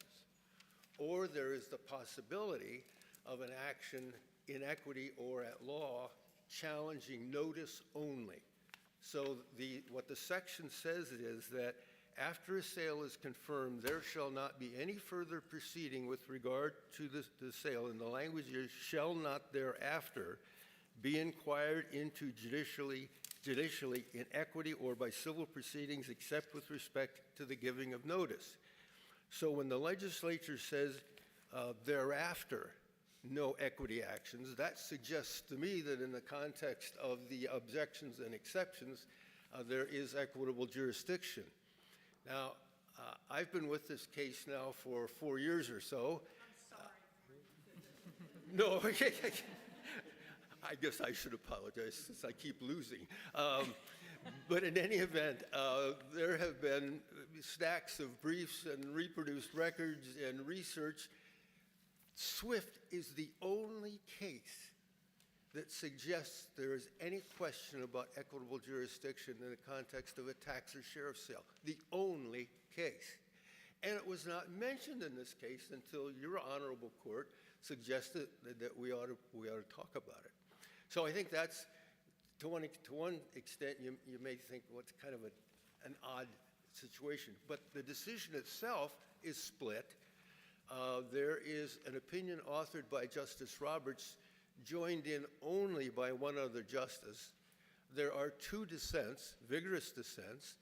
There is a concurring opinion by Justice Egan, in which Justice Nix joins. So you have 6 justices, and you have 2 who have signed on to this opinion questioning equity jurisdiction. The other 4 make it clear that there is equity jurisdiction in the context of these tax appeal cases. So I don't think that's necessarily of precedential value in terms of the jurisdictional question concerning equitable jurisdiction. Could I ask you a question about the equity, sir? Yes. How does equity determine what's adequate and what's not? Isn't that what we require a market to do? I mean, in other words, and if I'm off point here, let me know, and maybe I'm missing something. Isn't the issue here, or part of the issue, whether there's a line that we should draw? And if that's the case, who are we to say what's, as a matter of what constitutionality, what a court of equity must deem inadequate? I'm not sure where that comes from other than some arbitrary line drawing. What can we tie that to other than our assumption of when a market has failed as a general rule? You know, to some extent, I think of that old Supreme Court, U.S. Supreme Court decision where the justice says, I can't define pornography, but I know it when I see it. In this case, I've read these cases, you know, Commonwealth Court says, well, 10% is a rule that we've had courts say 10%. Well, to Mr. Ostapowicz, 10% of his $465,000 property would seem wholly inadequate. And I think if you ask anybody on the street that question, hey, how about 10% of the fair market value of the property? Is that an adequate price? That person would say, absolutely not, that's wholly inadequate. Then I see a case that talks about, well, 40% is sort of okay, but that case did not talk about a residence. That talked about vacant semi-commercial real estate. And the Commonwealth Court cases do say that you have to make that determination based upon the facts in every case. Counsel, what's your position as to whether the statutory definition of upset sale is 605? Just a plain, strict construction of that statute. Why should we even get into equitable concerns? I think because of the equitable principles, because the process is, after the sale, that sale has to be confirmed by the court. So if we say the court in that legislative scheme is nothing more than a rubber stamp, here's the sale, here's a petition, rubber stamp, that's all the court's function is. Take into consideration the allegations of tardiness, diligence, if not evasion by your client? You know, this court has... We wouldn't be here if your client followed with the previous agreements. This court has spoken to that exact issue in 1950 as follows. Decision of this court in 1950, it stated, we have had occasion before to note that we hold no brief with willful, persistent, and long-standing tax delinquents.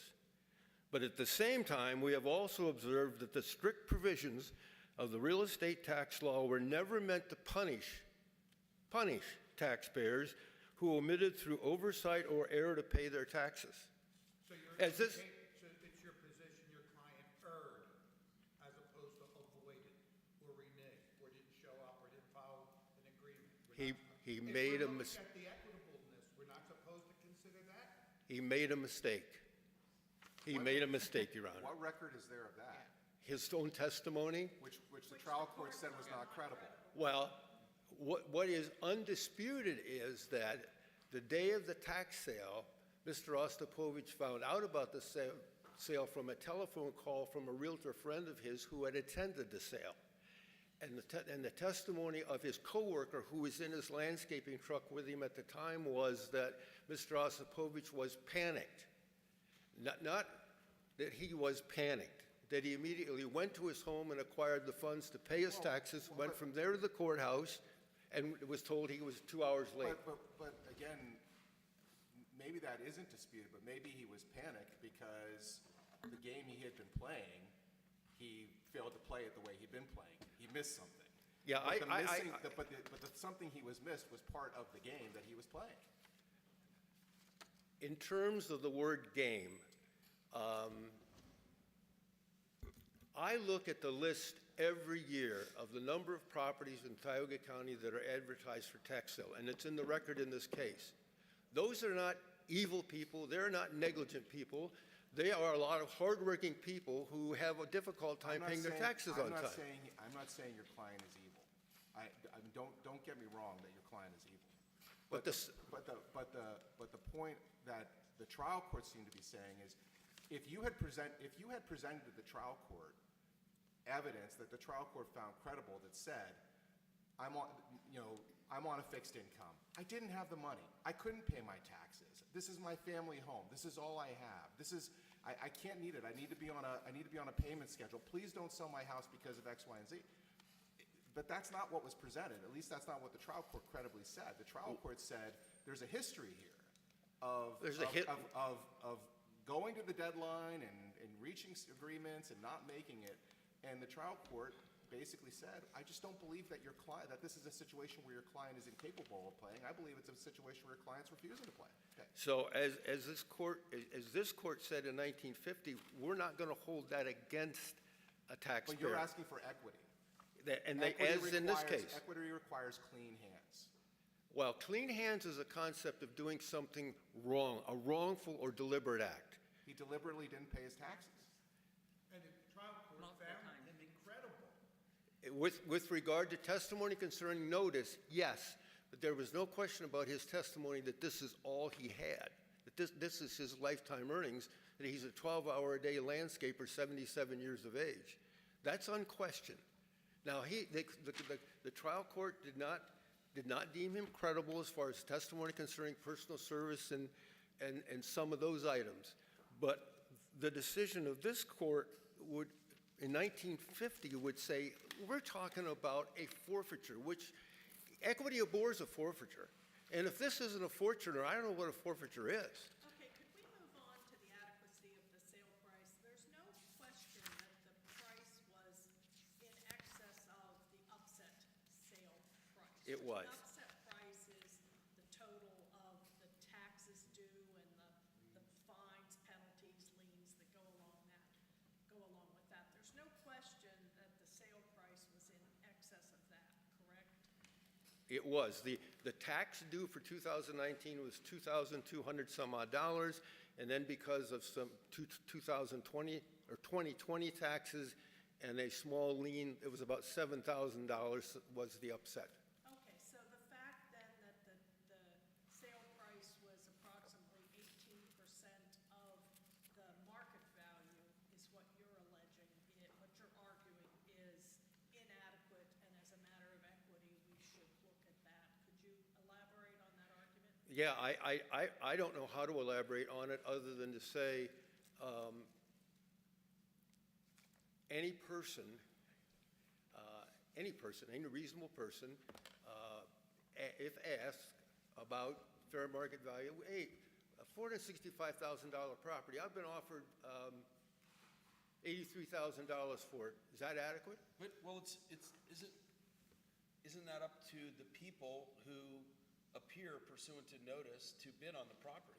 I mean, that's what the value is on that day, is whatever it's bid at. I mean, this could have gone auction style up to $1 million if that was the value those people who were interested in this tax sale showed up, so to speak. So, again, I don't understand what rule of law you could fairly ask us to generate that would declare by fiat a percentage that is adequate or inadequate. I suppose maybe you want us to license trial courts to just say what's inadequate, so that would mean the views of equity would vary greatly among the common pleas judges about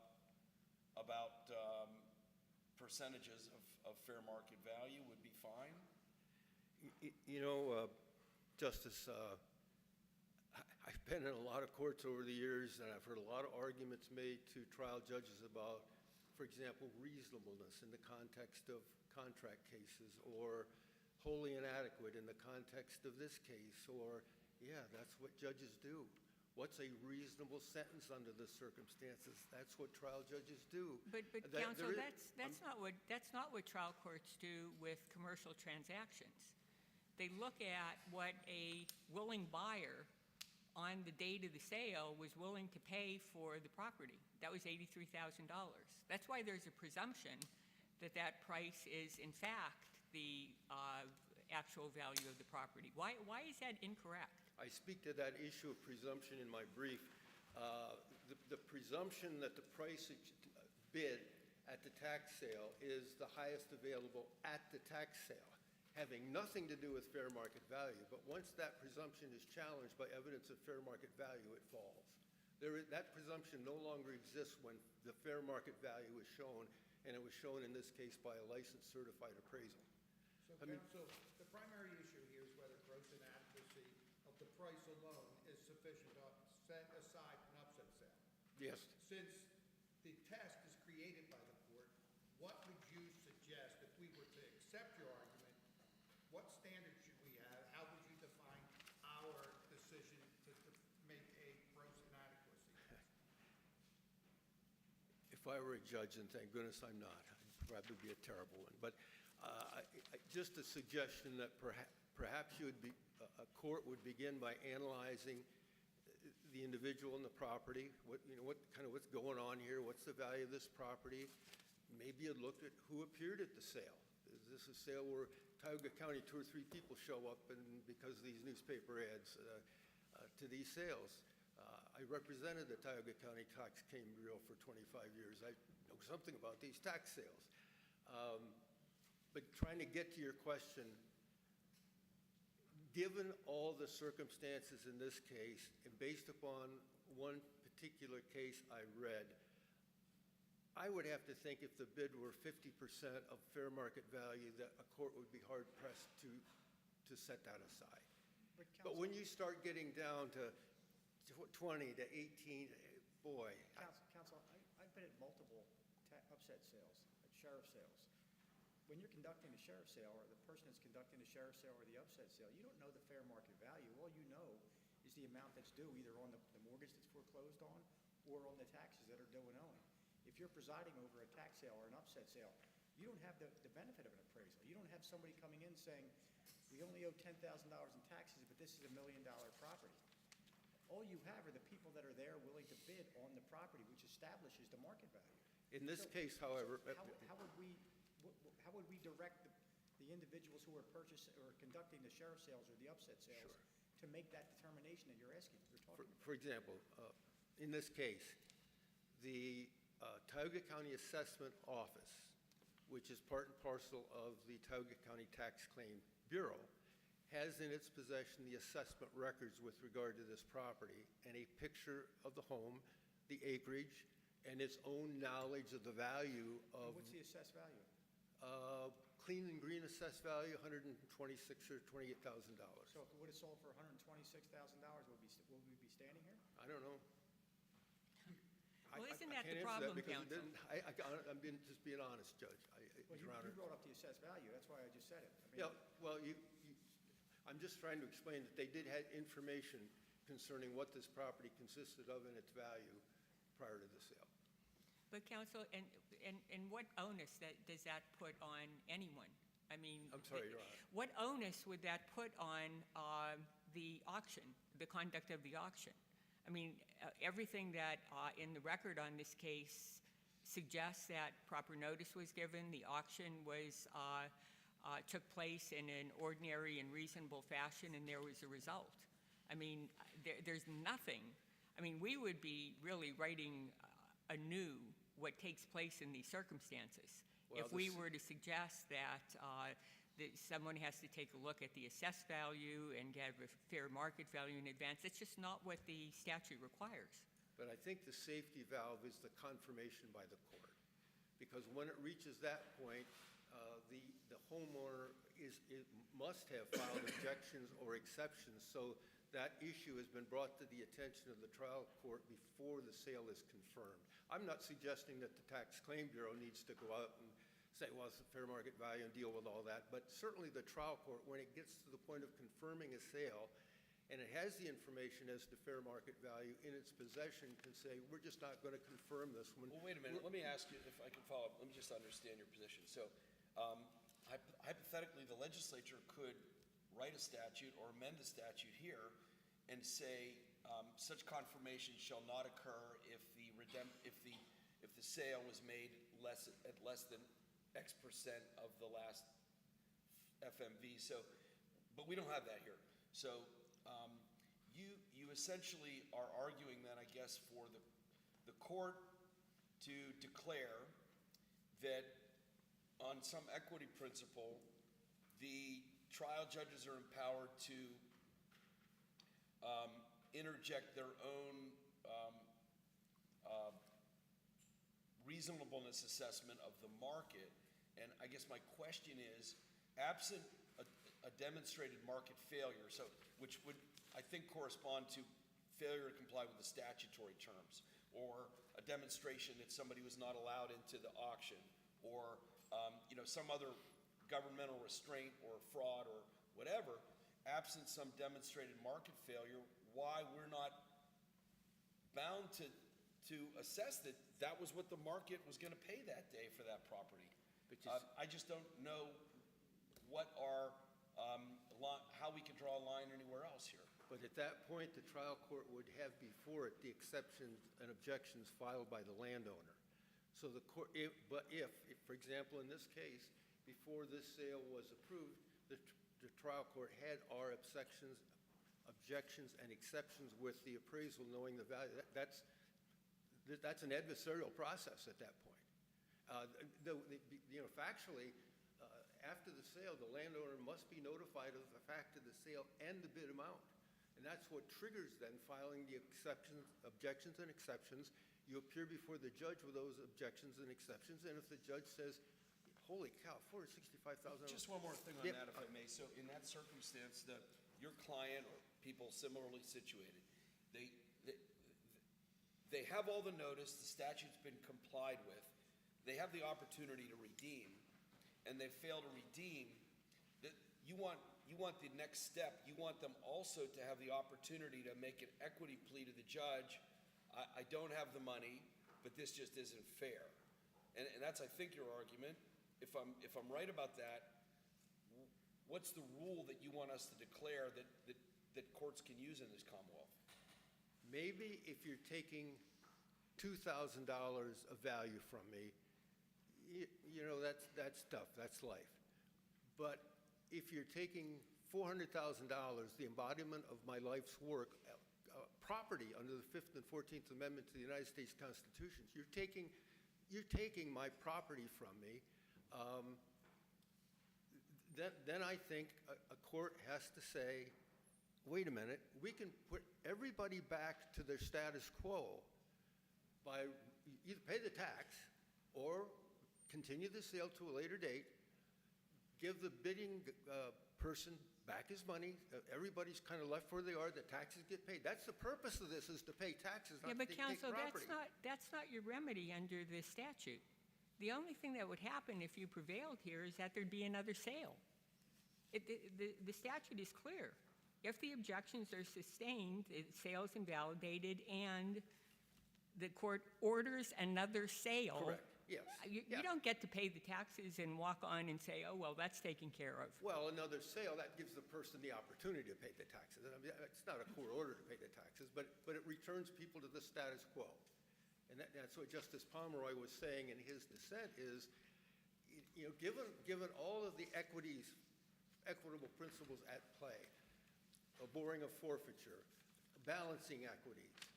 Did your client attempt, I'm confused on the facts now in terms of what your client did. I probably am too. Your client panicked, your client panicked, right? They heard about the sale Yes.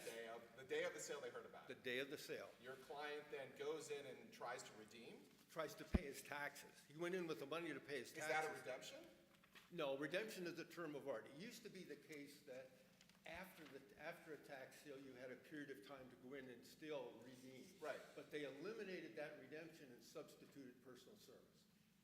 Okay, so there's no right, as I was saying, No, he was there's too no late. redemption, there's no right to He redemption. was told he was too late. That's what I thought. So your client went in to pay the taxes after the sale had happened, Yes, and that was rejected. correct. And now if, according to Justice Donahue, let's say you win, they would schedule another sale. Correct. And you're saying that will now give your client another opportunity pre-sale to pay the taxes up on the Correct. property. And why do you say that? Because that's not what the statute says. It said the court shall order another sale of the property in conformity with the act. I guess your client could buy the Well, property and sell. well, no, Did. I'm sorry. It says in conformity with the act, which gives the person the right to pay their taxes before, there'd be no sale if he paid his taxes. Well, I In think conformity with the act. what we're ignoring here is the process that was utilized and the fact that your client did have notice. Even though he denied it, the trial court found him not to be credible on that matter and found he did have notice. So that seems to be a controlling factor here. Justice Pomeroy, and yeah, he keep pointing to the dissent, but that's what I'm doing. Justice Pomeroy said in his dissent, the same argument was made in the Swift case, that, geez, bank, you're negligent, you relied on what some third party told you about this tax sale. And actually, Justice Pomeroy it's not his dissent, it's a 1939 decision of this court holding that the injustice and hardship which will be suffered by plaintiff afford grounds for granting equitable relief upon the fundamental principle that no one shall be allowed to enrich himself unjustly at the expense of another. And that interjects this notion of unjust enrichment, which I've not talked much But counsel, I mean, I think you pointed out a lot has happened statutorily since Swift. And I actually do think banks who hold mortgages are now required to get notice of taxes. Well, they were in Swift. Only the bank, one of the finding was the bank had notice of that Right, sale. right. So, yeah, they were Right. then. Oh, yeah, So we've always had to a bank notify. would get notice, and probably, Yeah, like we you have- said, couldn't bring the Swift claim to that. We have to notify all lien holders. Right, because can bring the claim to that. Okay, so, in terms of notice, I'll just be brief on this, because one of the Commonwealth Court cases says, you know, you don't get to this issue of inadequacy unless there are irregularities in the process. And we have pointed out that in this particular case, the law requires that there be two mailed notices of the tax sale. One by certified mail with a return receipt requested, the other actually requiring the signature of the property owner. Both cards were returned unsigned in this case. So the evidence for the Tax Claim Bureau was that Mr. Ostapowicz did not receive those statutorily required mailed notices. Wasn't notice posted on his driveway? Well, that's my next question. The statute says, the property to be exposed for sale shall be posted. not the property next door, not the neighbor's property, not a property down the street, but the property to be sold. It is undisputed in this case that the little poster that was stuck in the ground on the metal stake in the weeds was on the neighbor's property. Mr. Ostapowicz so I testified. thought it was at the end of the driveway. It was at the end of the driveway, but on the neighbor's property. It was a driveway, but it was actually on the neighbor's property. Was that in evidence? I apologize. That's in the evidence, absolutely. Mr. Ostapowicz testified to it 3 different times, and it's not been challenged at all. We don't retry facts in this court. I mean, the trial court, I think it would be clear that had the court found that your client lacked notice, this would be it wouldn't be here. wouldn't be. But the court found notice, so we're not here to argue about the facts. I mean, we're here to argue about the legal standard. And I guess if your argument were to prevail,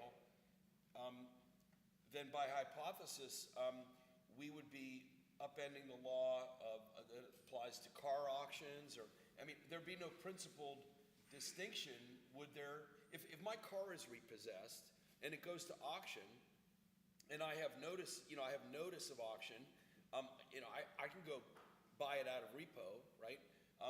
Your client, if the trial court found he had notice, he could have cured the deficiency and bought it at sale. He didn't. So I'm not sure how your argument for an extra layer of protection based on some reasonableness standard wouldn't apply to all kinds of market situations in our economy. Well, in the case of repossession, there are remedies available even after the repossession in terms of the value received at the auction. And I mean, there are procedures that can be followed by both the creditor and the debtor with regard to what's been achieved at the auction. Same with sheriff sales. But again, with all due respect, we're not talking about cars or online sales or anything. We're talking about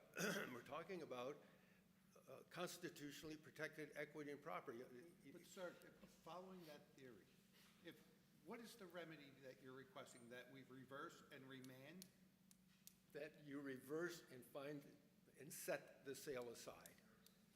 And then we would have to remand so that there would be Further proceedings consistent with So the sale being. let's hypothetically follow through. In 2021, that same property was assessed at $103,000 with, I should say, it was appraised at 103, but assessed at only 76,000, which means your client on remand received more money than its assessed value. How does that advance you? You lose on remand on that First of all, information. the fair market appraisal was $465,000. Right. The assessment, not appraisal, but the county assessment, clean and green assessment, which is a fraction of fair market value. But 2021, it was appraised for only 103, correct? No, or not? assessed, not appraised. Assessed. There's a distinct difference. Right. It was assessed at that for purposes of the clean and green statute. I thought the assessment was 76.9. The appraised was for 103, a substantial decrease from its original 463.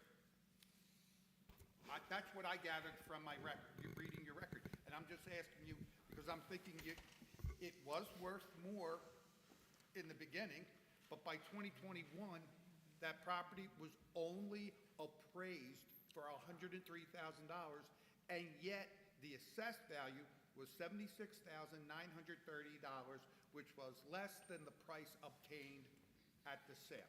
Okay. So if we were to put this through remand, and the court has to judge gross inadequacy, your client made more money than what would happen on remand.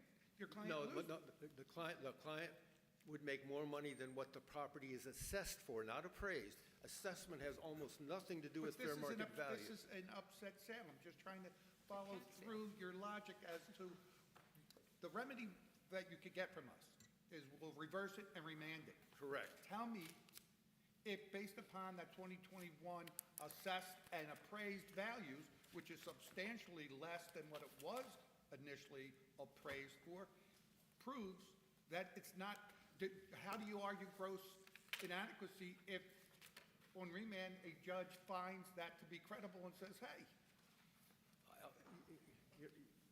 Justice, I would suggest to you, being a Tioga County resident and being incredibly familiar with these properties and the Tax Claim Bureau process, that if this matter were remanded, this property would have a value of far in excess of $500,000. With all due respect, sir, I'm only going on what I obtained from the record. Okay, next, what you're talking about is assessment, which again has nothing to do with... Appraised and assessment. I was just trying to tease it out, but if we were to prove, if you prove correct, you want us to reverse and remand to have this evaluated again. Correct. Under the gross inadequacy. He would pay his taxes, Mr. Smith would get his $83,000. Okay, now let's follow through. We remanded in 2025. Does the information, however you want to define it, the appraisal and the assessed value from 2021, isn't that to be considered? No, it would be then fair market value. If there were going to be another sale in 2025 or 2027 or whatever, you would have to do another appraisal, a certified appraisal of the fair market value of the property. And you're saying that if, okay, I'll withdraw that question.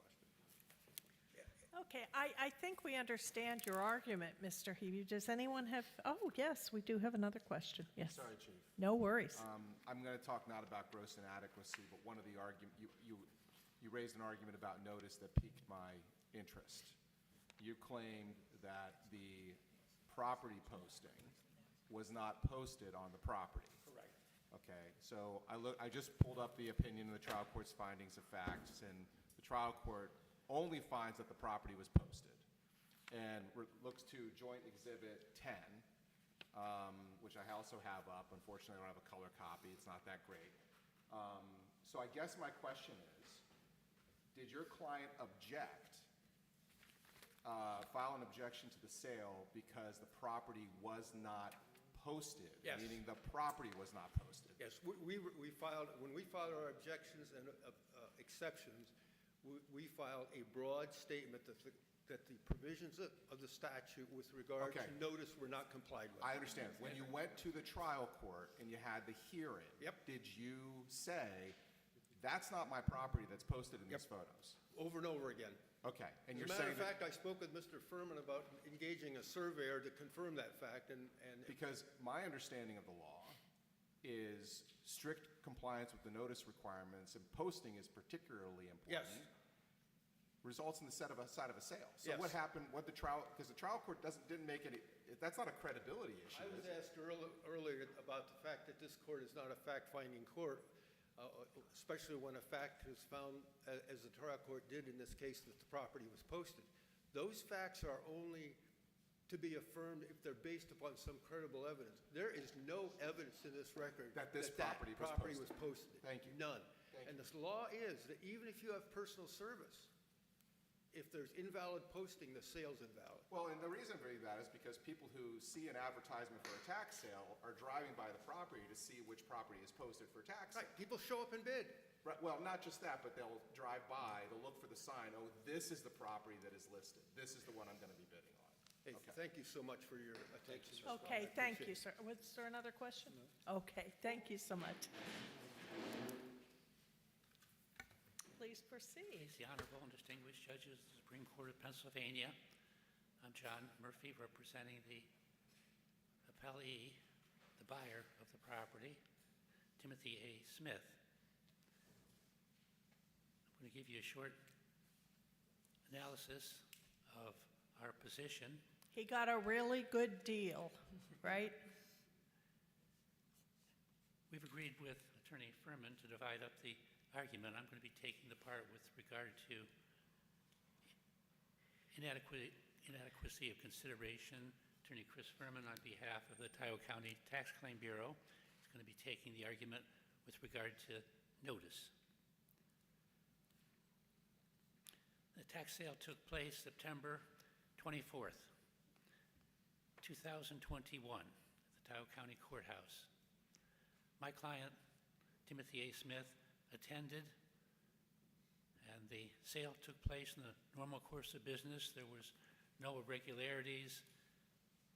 There was a large crowd on hand. There were multiple bidders. The bidding started at the upset price, which was the taxes that were due, Attorney Hebe talked about previously. There was a good crowd that day. The bidding went back and forth between multiple bidders. There were 40, 50, 60 different changes in the bid price until my client, Timothy A. Smith, was the successful bidder in the amount of $83,000. At that time, under the real estate tax sale law, legal title passed to the Tioga County Tax Claim Bureau, equitable title passed to my client, Timothy A. Smith. And the appellant, Martin J. Ostapowicz, was left with neither equitable title or legal title. Shortly thereafter, as Attorney Hebe explained, the appellant, Martin J. Smith, filed an objection to the tax sale. As part of that objection, they produced an appraisal for purposes of litigation, not for purposes of resale, solely for purposes of this litigation. And the objection they were bringing to the Court of Common Pleas to set aside the tax sale.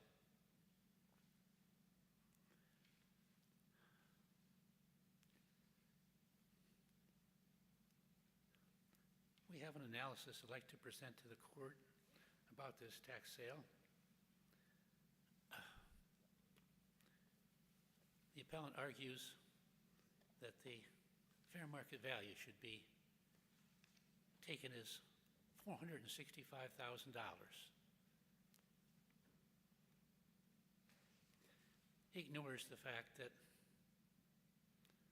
the price at tax sale is deemed to be the fair market value when the tax sale is carried out in the regular course of business and there's no irregularities and multiple bidders show up that have an interest in the property and there's no suppression of the bidding process. The best proof of the fair market value is the sale price at the time, place, and day of the tax sale, when multiple bidders decide what to bid and what the price of the property should be, because the buyers take all the risk. They take the risk that there are title problems. They take the risk that the property does not exist. The Tax Claim Bureau makes no guarantees as to the existence of the property or the title to the property or the condition of the property. The buyer takes all the risk. Counsel, would you concede that there could be, I hate to use the word irregularity, but let's just use it there could be an irregularity that occurs that causes the faith or trust in the amount bid at the auction to become questionable. For example, if someone who purchases the property, wants to purchase the property, goes around and identifies people who are also interested and pays them off not to come. Or, apropos to the last question I asked your opposing counsel, the Tax Claim Bureau puts a posting on the wrong property, not the property that's going to be sold, but the wrong property, and people look at the wrong property and say, I'm not bidding on that, and they don't show up. Can you fathom those types of irregularities actually impacting the presumed market value generated at a sale? At a public sale, the market value is the high bid, the closing bid. If a person that had an interest in the real estate does not show up, that doesn't affect the validity of the sale, as long as it's a public sale, properly advertised. And I'm asking you if there's a manipulation of that public sale. if there's something that happens that causes that not to be a true public sale of willing buyers and willing purchasers, something like that makes the sale itself suspect. Yes, I understand your question. If there was some irregularity or something that suppressed the bidding process, then your point would be well taken. In this case, there's no proof that any of the bidding was suppressed or there were any irregularities that caused the bid price to be any less than $83,000, which was the final price. But what about the claim about the property not being posted?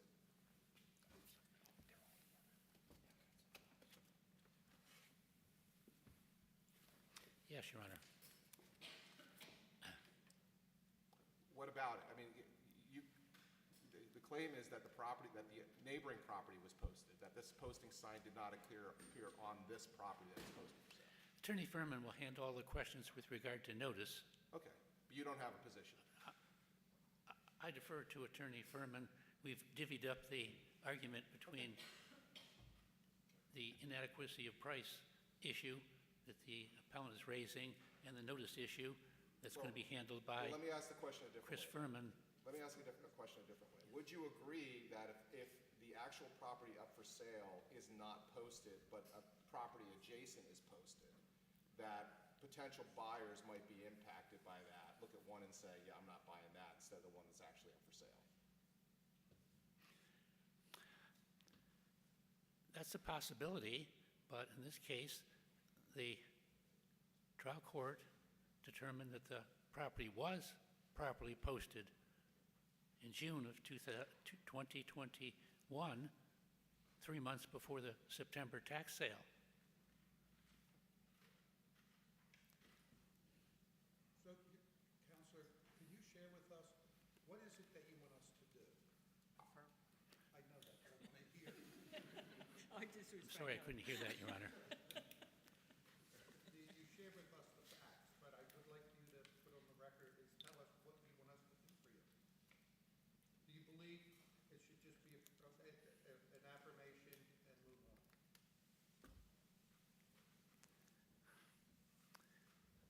Sorry, I couldn't hear that question.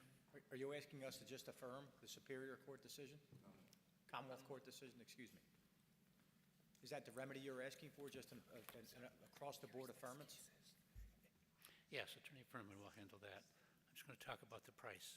Okay. All right, I think we understand.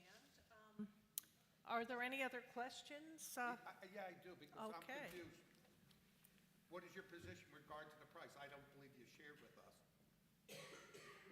Our position with regard to the price is that the sale price of $83,000 was the fair market value of the property at the time and place of the tax sale on September 24th, 2021. Yes, it was. So it's your position the 18% is the standard that is applied for upset sale or grossly inadequate? Anything above 18%? Because right now, we don't have a true Yeah, standard. It's a case-by-case basis.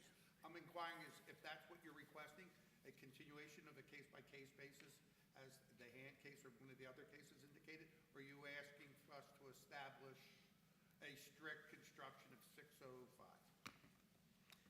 Yes, with regard to the inadequacy of price and this percentage comes from the appraisal that was prepared for litigation, the amount of $465,000, but the trouble with that is that the intervener, Timothy A. Smith, introduced a second appraisal from the Tioga County Assessment Office in his petition to intervene, showing that the appraised value of the property was $103,220. Can you explain something to me? 52A. Mr. Murphy, an appraisal office or an assessment office does assessments. I'm unclear as to how you got an appraisal out of an assessment office. Do they do both? Do they determine assessments and appraisals? The assessment law of the Commonwealth of Pennsylvania requires that the assessment for tax purposes be at fair market value. But an assessment never is actually the same number as the fair market value, is it? This assessment was done some years prior to the tax sale. The Commonwealth Department of Revenue has a common law, or common conversion ratio to bring it up to date. The conversion ratio for the year of the tax sale 2021 was 1.72. So to convert that appraisal from the Tioga County Assessment Office to fair market value for real estate tax purposes, I take the appraisal of $103,220 times the common level conversion ratio of 1.72 and get a fair market value of $177,538.40. Does that appraisal, as of the tax sale. excuse me, does that appraisal take into consideration any factors such as Marcellus shale value of property in Tioga County, whether the property had a beautiful stream running through it, whether the fields were utilized to raise and produce hay that was sold at market? Are any of those type of factors considered in the appraisal that you're talking about? The appraisal for the assessment office of Tioga County takes into account all the various factors, all the various pluses and minuses of a property when compared to comparable properties across the county. The purpose of it is to equalize the fair market value for tax purposes, so nobody pays too much, nobody pays too little. So they would go out and then have an oil, gas assessment on each property before they put the appraisal value in the books of the Yes. Tioga County Tax Yes, they Bureau? act- And yes, who they do they act- send to do that? Yes, they actually have appraisers that go out and do that. And those appraisers are determined by the county commissioners. Can I just follow up on that, on those questions, sir? I just want to understand your position.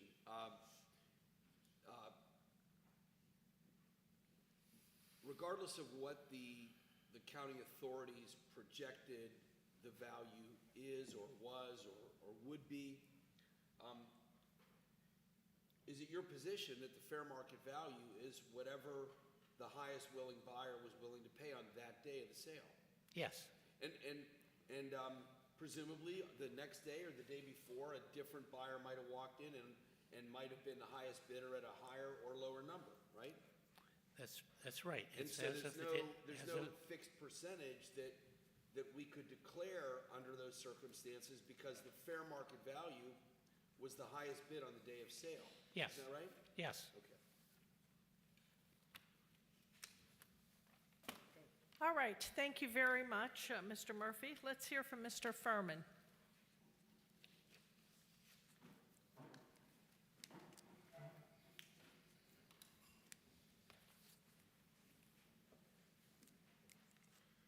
Just checking to see if it's afternoon yet.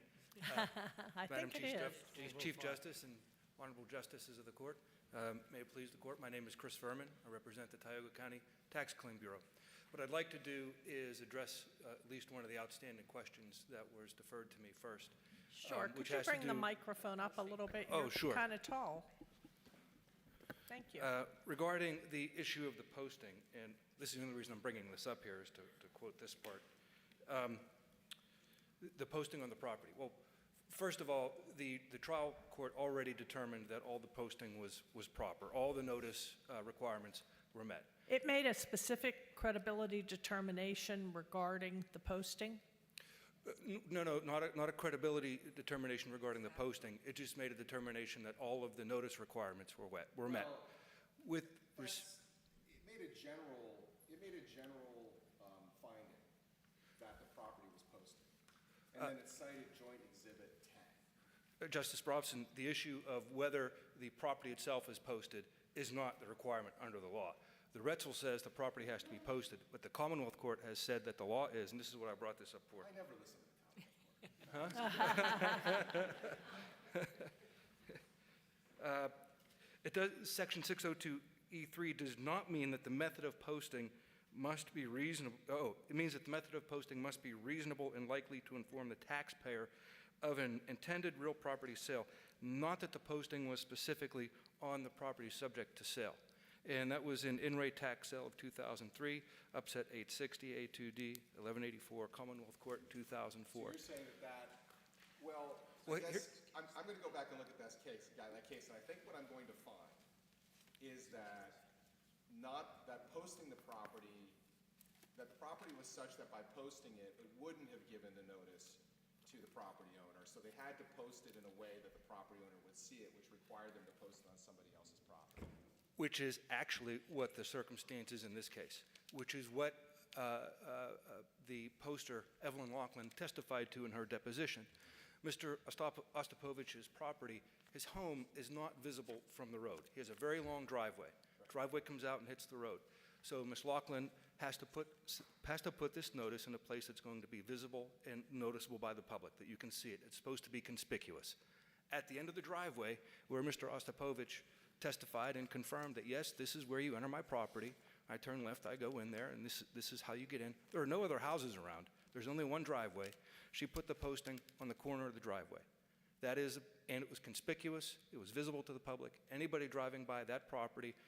Now, you're not going to, it's not as if you have the posting on the wrong door. Just so I understand what you're arguing, you're conceding, and the record will bear it out, that the sign was posted on someone else's property. Oh, correct. There's no question about that. I don't dispute that. Is this like an easement driveway or something like that? No.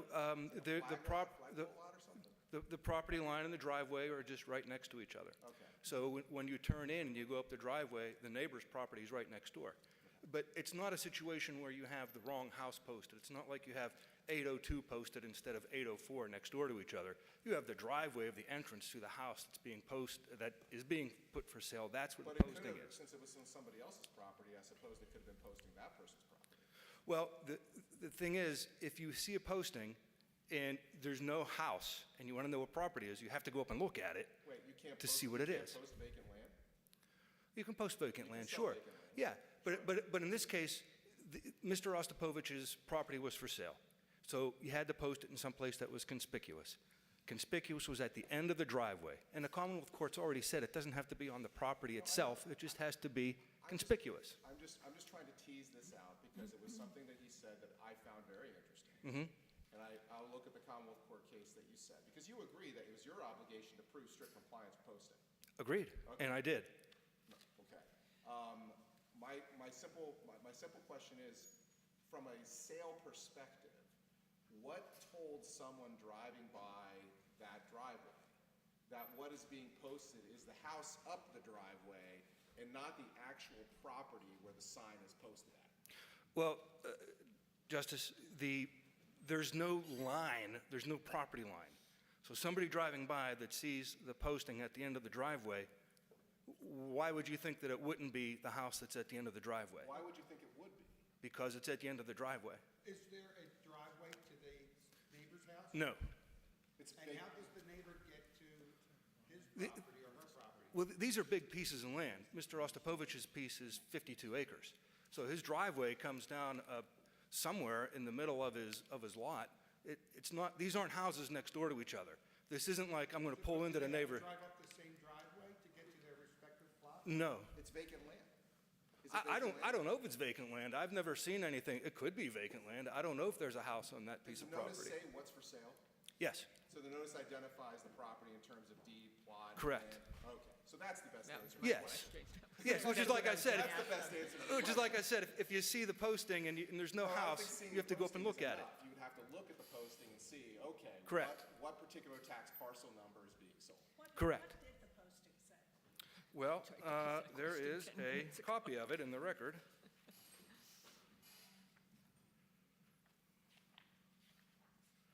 And there's a statutory requirement. Let's see, where would that be?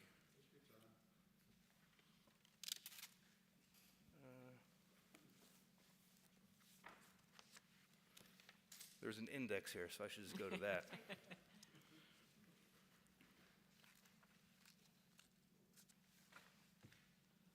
I mean, I can't. Field Report 64. I know, the photocopies are terrible. What the sign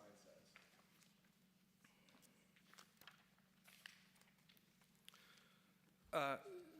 Justice Robson, page 65A is a copy of what the posting is. Can you read it? But that's, Wait a minute, I might be on the wrong side. notice of return. Yeah, I'm on the wrong side.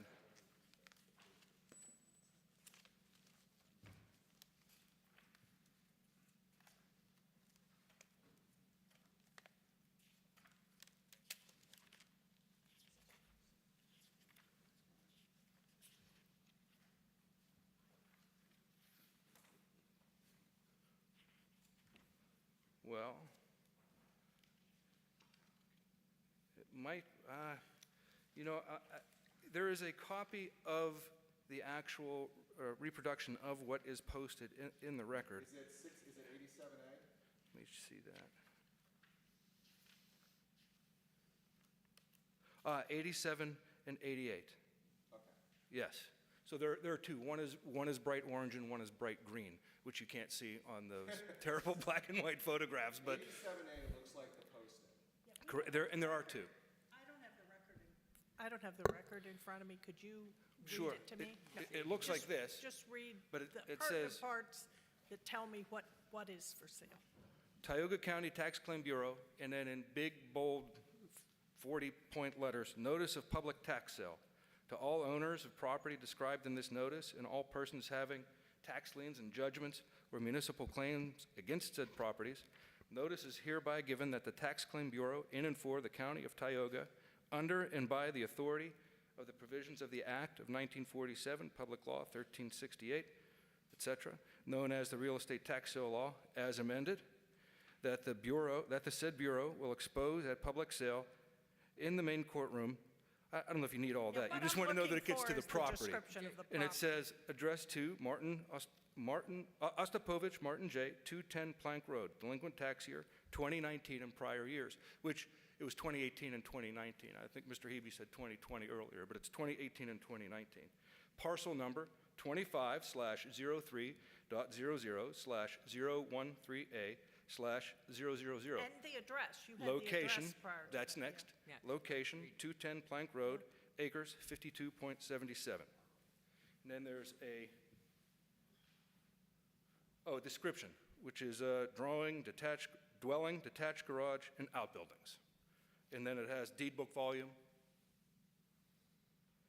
control number, and the amount, and the upset price is listed at $74.65, which is now, when we get to the meat of the issue here, is the real estate tax sale law says the upset price is what the taxes are owed plus the costs. If you get that price, there's no issue of what is a grossly inadequate price unless. Wait, you're arguing about the notice. Well, this goes to the notice because the only reason we get to a grossly inadequate price is if there is an irregularity in the process. And we do not have an irregularity in the process. So as long. So you concede, this is interesting, you concede the idea that grossly inadequate price could set aside a sale if there was some irregularity that impacted the integrity of the auction. Well, what the law says, if there's an irregularity in the process that affected the sale price. So, for example, the example that you brought up earlier, if the posting was on, if you had two houses and you posted the wrong one, and somebody not knows what to go to, the price would be different. That in and of itself would be an irregularity. You wouldn't need grossly inadequate because a failure for you to strictly comply with the notice requirements is enough to set aside the sale. Well, any other irregularity that would affect the sales Like price. paying off potential bidders. Or, for example, they put the wrong number on the upset price. Or, for example, Which, again, would be a defect in the notice. or if they, well, whatever it is, I don't know, we're talking hypothetically. Whatever irregularity there is that would affect the sales price is what Mr. Hebe has to show would happen for us to get to the question of a gross inadequate So you're sales saying, price. are you saying you agree that should be the law, or are you saying? if That is the law. Okay. Yeah, Justice Pomeroy's dissent, this is interesting because he actually makes a mistake in his dissent. The fact of the case is that the employee of the Redevelopment Authority went to the Tax Claim Bureau and asked for the upcoming sales, and he got the wrong one. In Justice Pomeroy's dissent, he doesn't say that it was the Redevelopment Authority employee. He says the Tax Claim Bureau gave the wrong information. Now that, if it were true, if it was true that the Tax Claim Bureau did give the wrong information and they did it negligently or however it was, that might be a defect that would depress the price. But it wouldn't be an irregularity such as notice. It would be some extraneous thing that happened beyond strict compliance with notice requirements that affected the sale.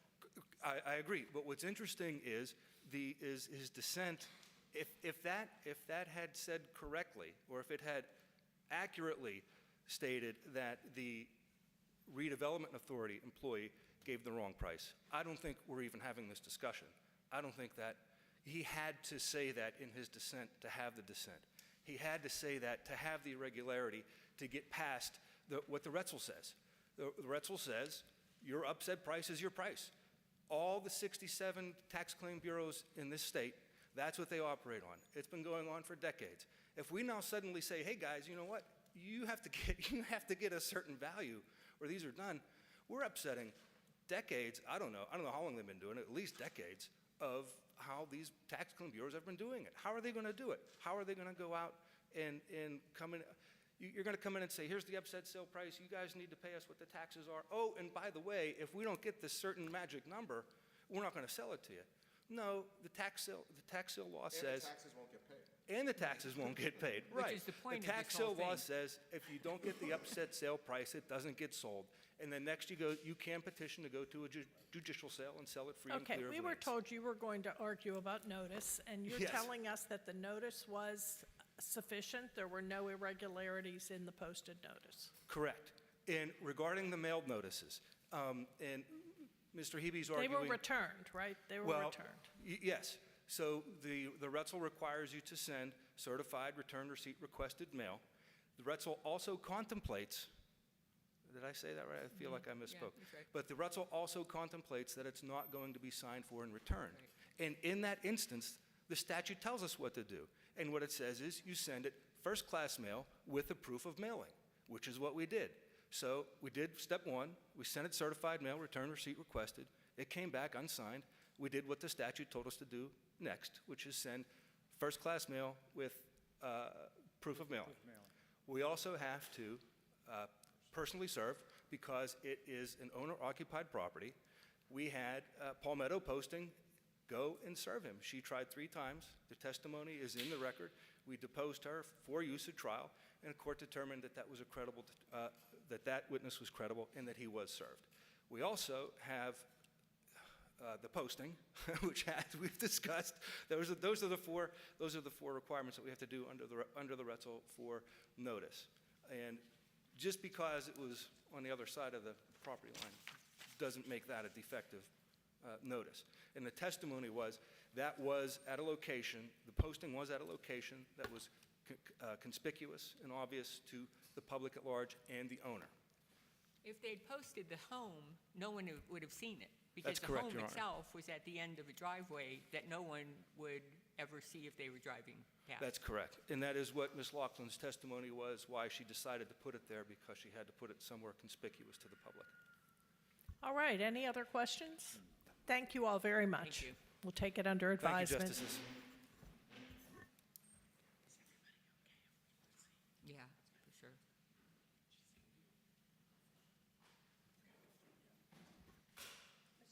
Mr. Minner, would you call the next case? Kristen Allen Weatherholtz versus Dylan Jacob McKelvey, representing Ms. Weatherholtz, Ms. Kelly Kramer, representing Ms. McKelvey, Mr. John Terry Jr.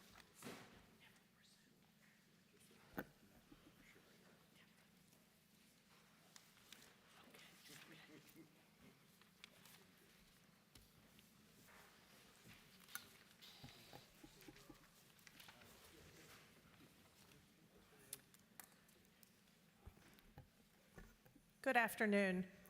Under the Protection of the Victims of Sexual Violence or Intimidation Act, a petitioner may obtain a protective order against another individual if the petitioner establishes that they are a victim of sexual violence or intimidation committed by the individual and proves by a preponderance of the evidence that they are at a continued risk of harm from the individual.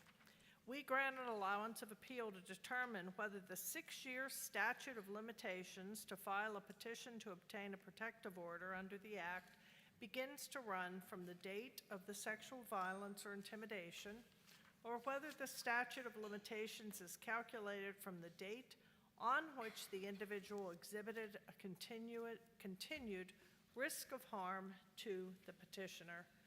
Please proceed. Thank you, Your Honor. Good afternoon, Justice Todd, Chief Justices. Kelly Kramer on behalf of the appellant. What we're asking the court to do here is overturn the Superior Court's ruling that the 6-year default statute of limitations applies to the first prong, which is the date of the sexual violence or the sexual intimidation. And I think what's key here to look at is the plain language and the legislative intent of the General Assembly's findings here. The Superior Court's holding here does not follow the legislative intent because when you examine what that intent is, the findings specifically declare that the intent is to protect victims of sexual violence and intimidation from future interactions with their offender. What would the limit be then if we agreed with you, if the intimidation occurred, at a point in time, and 20 years later, the offender somehow surfaced and the victim felt threatened? Would there be any limit? Well, the limit in that type of situation would be 6 years from that act 20 years later, whatever that act or event was that caused the victim to fear a continued risk of harm. So the victim would then have 6 years from that point to bring an action under this act. So every subsequent act would be viewed as a new act from which the 6 years would run? That's correct, Your Honor. And going back to, I believe that's clear from the findings here when they're stating that the point of this law is to protect victims from these future interactions with their offender, because we have many situations, and I think they're laid out very well in the amicus brief that was filed in this case, of real-life situations where offenders, particularly when they're incarcerated, they can't have contact with the victim, ideally, and they get out, they're released from incarceration, and they start contacting the victim, or they at least have access at that point to make contact with the victim. And a victim at that point would want to know that they have this act there to provide them with some relief. Relief from what? From Happenstance contact? From a risk of harm. Based upon a happenstance contact? Correct. Particularly in situations where, as this case here, the appellants, the offender here, he has a lifetime no contact through a criminal case. So all he has to do is not have contact with this one person. And if you look at this case here, he's had continuous contact with her for several years, for over a decade. So, Correct me if I'm wrong. At the expiration of the first 3-year PFA, your client didn't request an extension. she did not request an extension at the expiration of the first one, correct? And now you're requesting us to, in essence, eliminate a statute of limitation for having contact with no meaningful... Not containing a threat. Not containing a threat. Even physical proximity. Any action performed by the defendant other than a smile and a wave. So two things. We're not asking you to eliminate a statute of limitations. We're asking you to set that 6-year statute of limitations at that second prong. So the triggering event for the statute of limitations is the actual contact? the subsequent contact. Yes, and I think what's important to point out, because there's been a couple comments about, any sort of contact or anything like that. So it would still be up to the victim to prove by a preponderance of the evidence And that that's a the determination that's made by the trial court. Correct. Yes. Yeah, that's what I wanted to hone in on here. Would you maintain we're bound by the fact finding at the trial court? Yes. So that even if we were to look at it and say, wow, that's not much contact, the trial court found it to satisfy the statute. Yes, that's what we're asking. I mean, And that's not challenged. I mean, that's race judicata here, right? yes, it is. Let me ask you this question. In K and B, which you folks talk about,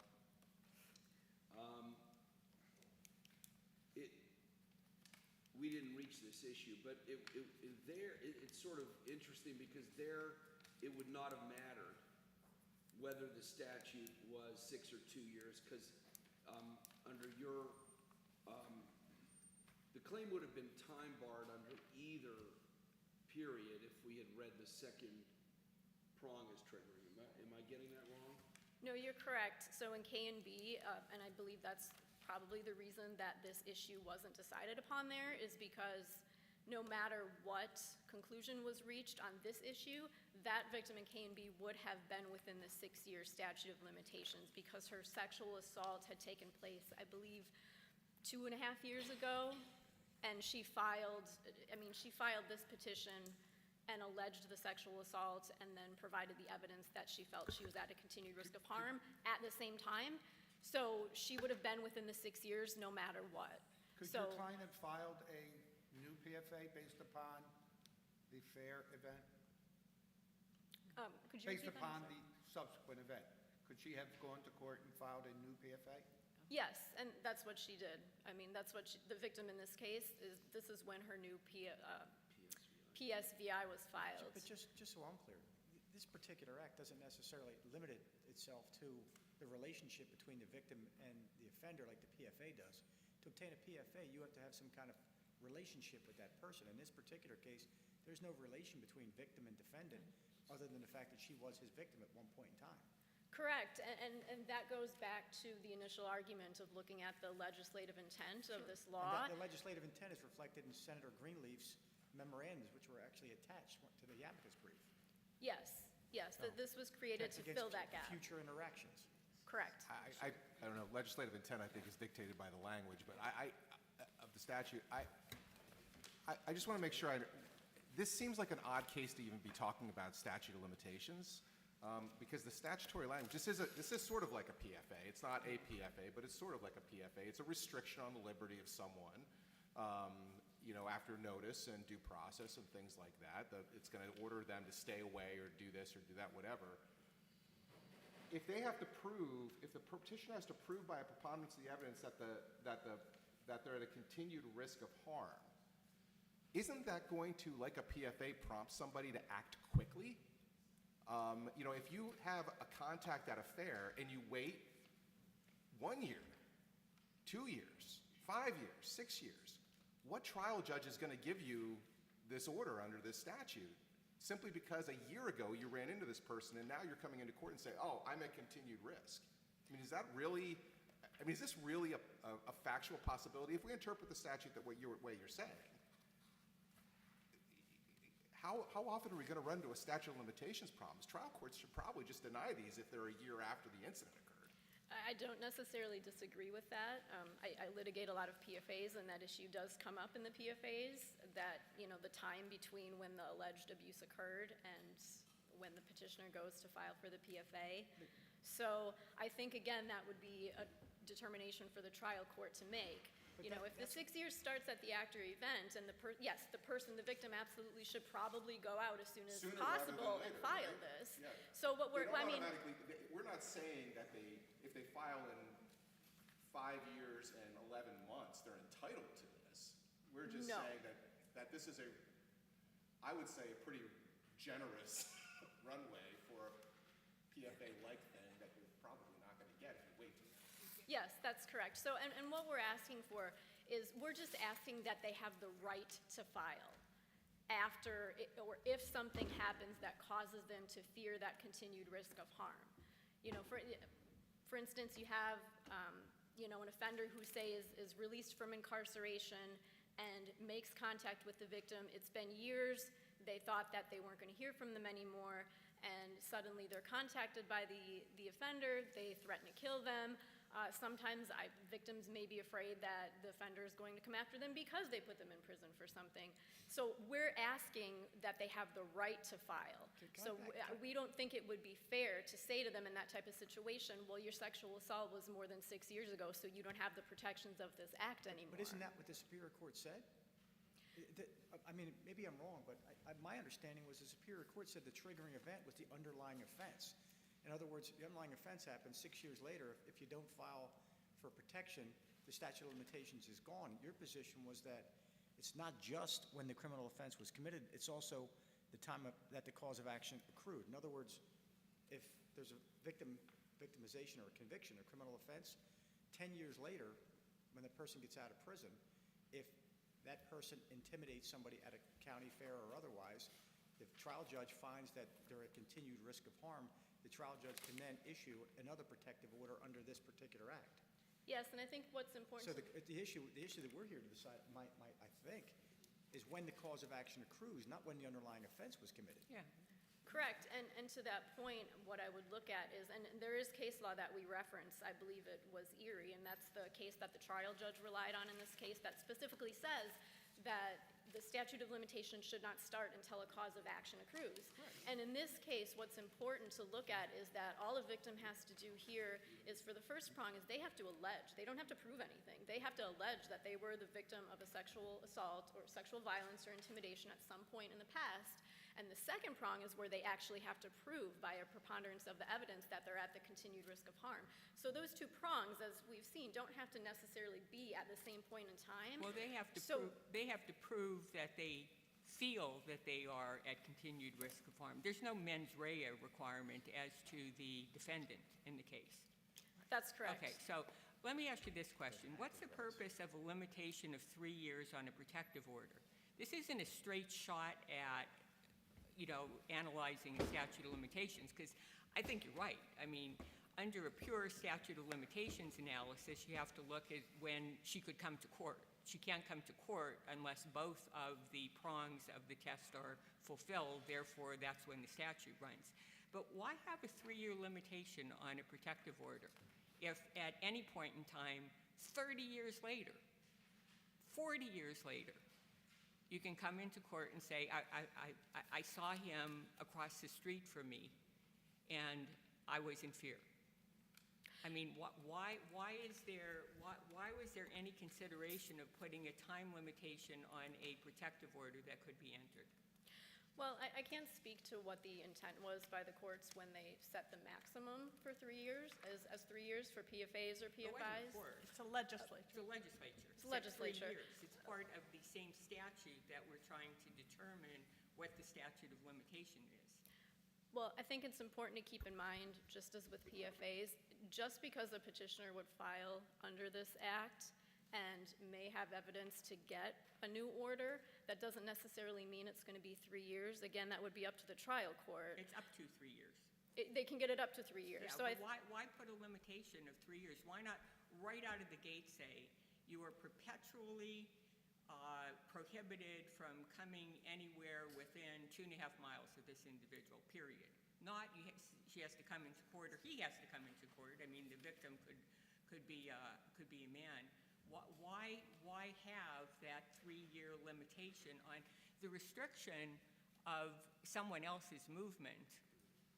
And as we've interpreted the statute, not based upon any intent or mens rea, period, on the part of the individual whose freedom is being limited. Well, and again, I can't speak to what the legislature intended when they entered that as 3 years as the maximum. I'm guessing that's what they felt was an appropriate time to be the maximum. But why that and 6 years from the date of a contact? Well, the statute of limitations here has already been determined to be 6 years. No, So correct, that's but why. the date of contact is what's at issue here. I would guess, I mean, I don't know, reading into the Superior Court's opinion, that they were struggling somewhat with the conglomeration of circumstances that comes into play here, including our holding that there is no mens rea on the part of the person whose freedom is being restricted. And so they're looking at and they're saying what's reasonable under those circumstances, in conjunction with the fact that if you get a protective order, the maximum you could get a protective order for is 3 years. Right. I think what this comes down to is every single one of these cases is going to be very unique. Just like each victim of sexual violence, their experience is unique and individualized. So I think that's where it's up to the trial court. Right? They're going to have what they have. They have a 6-year statute of limitations, wherever that is determined to start at.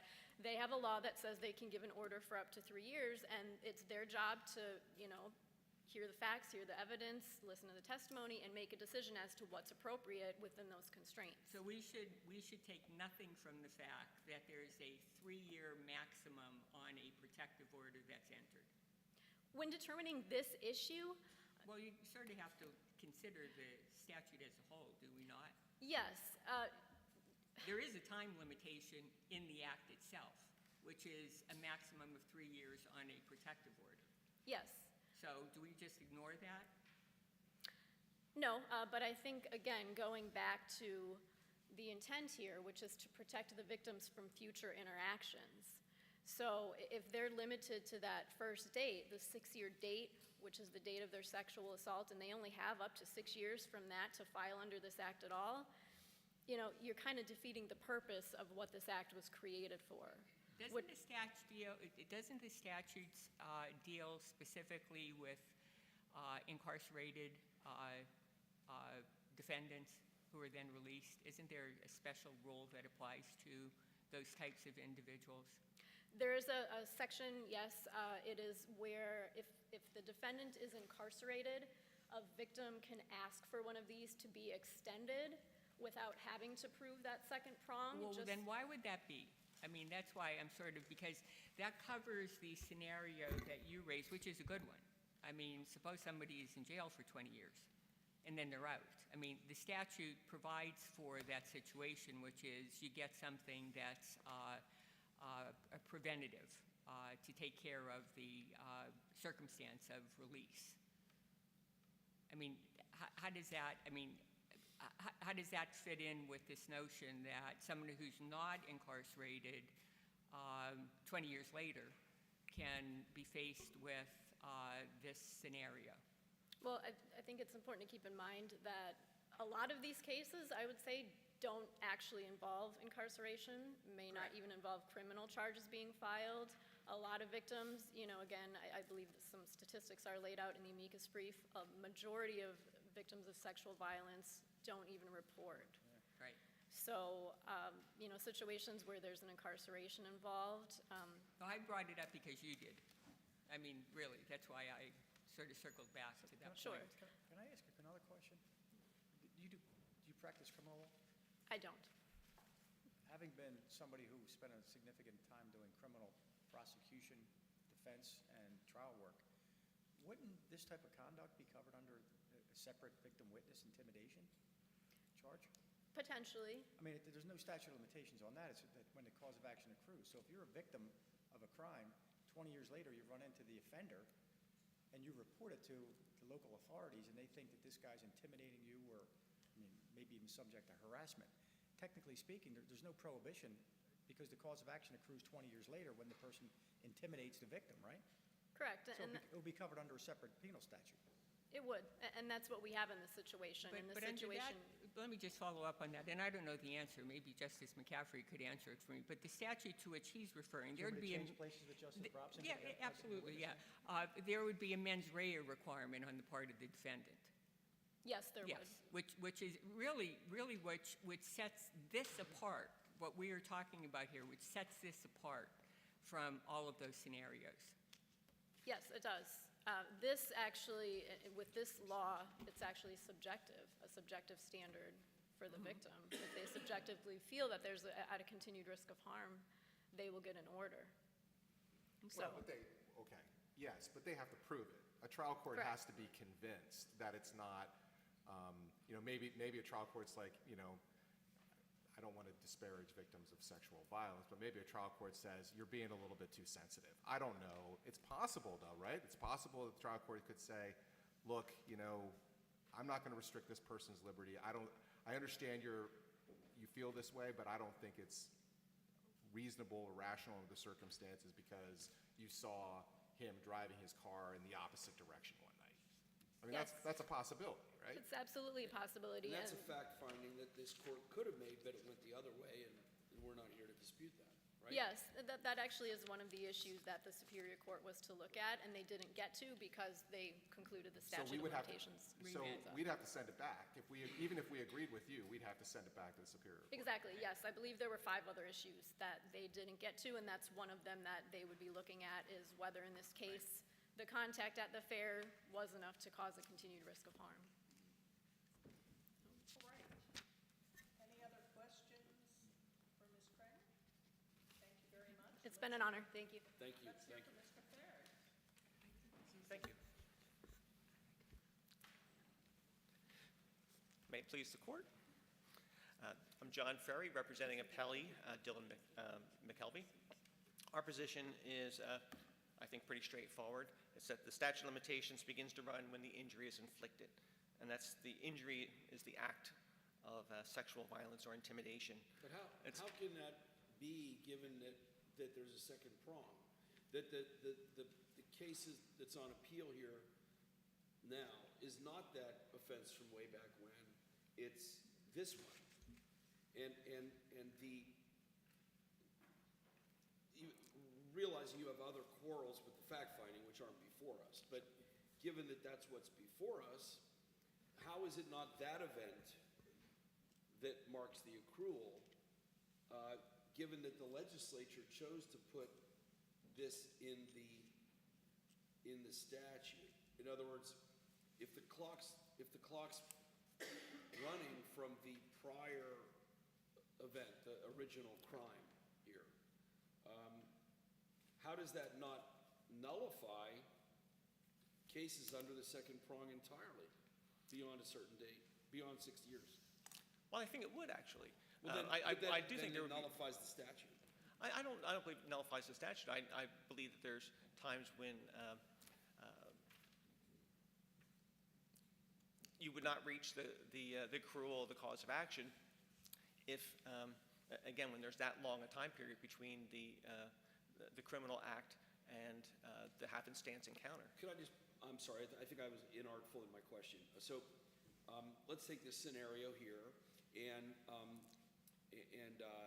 there's the crime, and he does his time, whatever, and we go forward, and now 6 years have passed. It is your position, is it not, that this plaintiff could never invoke this statute once 6 years have passed from the original crime? Yes, I believe that's correct. And how does that comport with the legislature's passage of this law? Well, I think it comes down to statutory construction. If the statute is triggered by the chance encounter that demonstrates a continued risk of harm, then there's no need for this orders to be limited to 3 years. There's no need for the extension provision. And even the incarceration provision is interesting because that removes that second prong altogether. And the only prong for the incarceration is whether or not there was a prior risk. So in that case, under subsection F, the statute of limitations would never be triggered as long as the defendant is incarcerated at some point. So you could have someone that committed an act or where the plaintiff asserts that an act occurred 30, 40 years before. The defendant is then incarcerated on something totally unrelated. Under that reading of the statute, the plaintiff would still be entitled to an order at that point because the person's incarcerated, and there's no requirement to show that there's any risk of harm. Why would a court issue an order, an equivalent of a protection from abuse order for somebody who's incarcerated?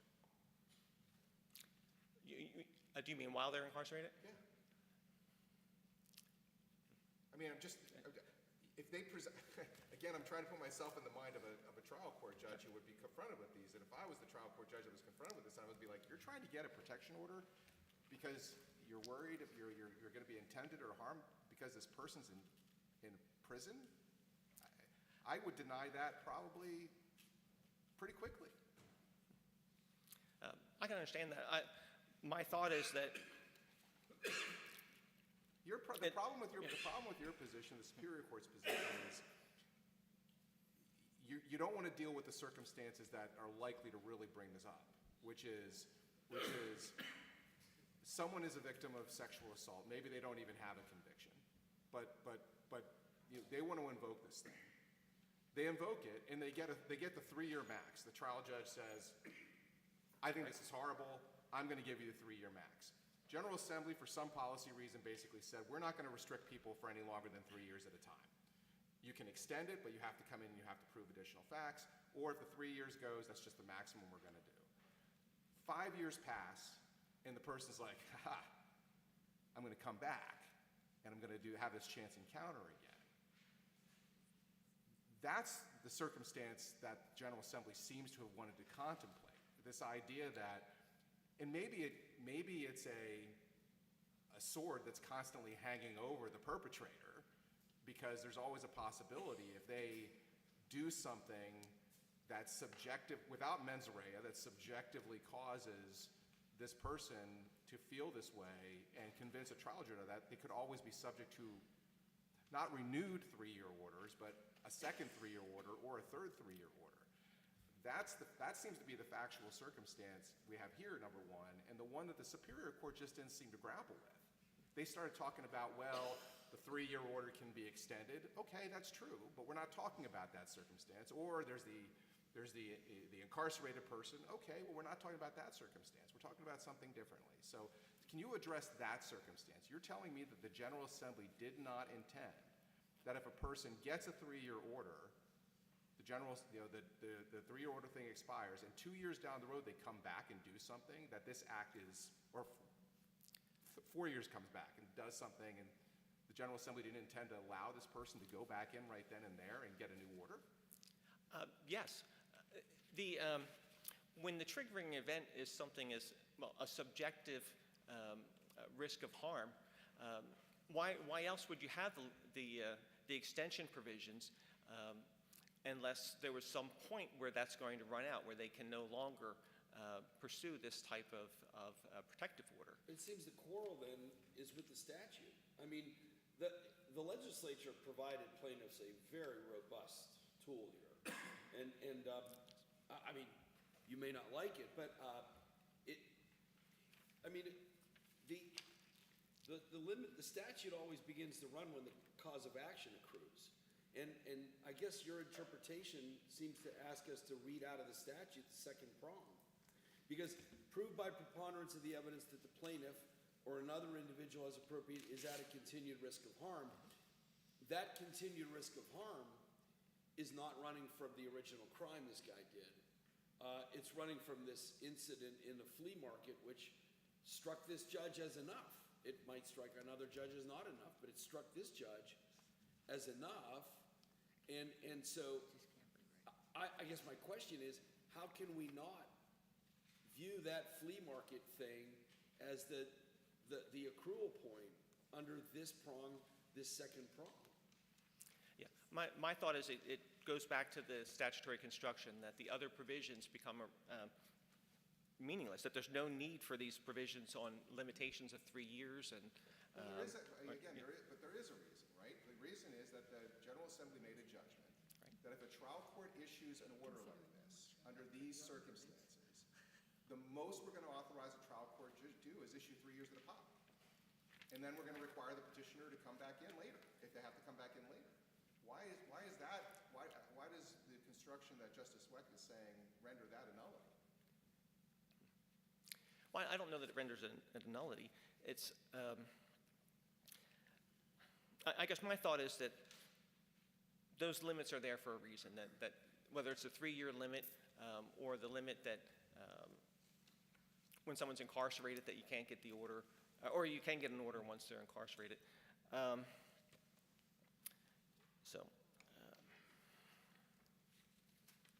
Yeah, I'm sorry, I don't see, I don't see that subjective demonstration of a continued risk of harm as being really the key behind the statute. The key is the injury. Mr. Ferry, is your argument that under the Act, you could receive a 3-year order? Yes.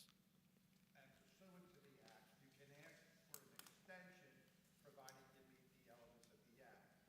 But the statute of limitation, in essence, is confining a protection because of sexual assault to a maximum of 6 years. The first 3 years, and if necessary, an extension, meaning should the defendant have contact with the victim within the 3 years subsequent to the expiration, they're subject to its extension. Otherwise, at the 6th year, it's over. Is that your position? No, I believe the extensions can continue on and on and on and on. Yeah, that's separate, I guess, from the statute of limitations. It's when the extensions would stop, that's when the statute of limitations, I believe, kicks in and stops you from getting additional new orders.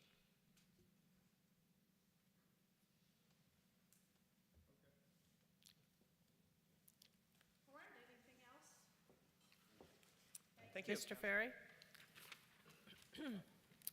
This concludes our special session here in Luzerne County. I did want to say thank you to a few people here. I want to thank PCN for their coverage of this session for educational purposes. We very much appreciate that.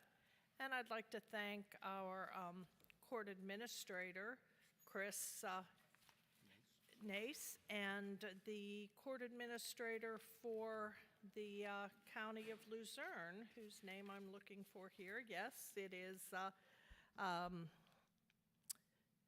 Paul Hindermarsh. We thank him for arranging this along with Chris Nace. And I'd like to thank our court crier, Brian Minner, our prothonotary, Caitlin Gorman, and our court security, John Evans, Gary Shovlin, Scott Town, as well as the Luzerne County Sheriff's Office.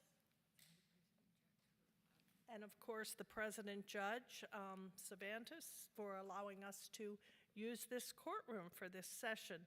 Mr. Minner, you may adjourn the court.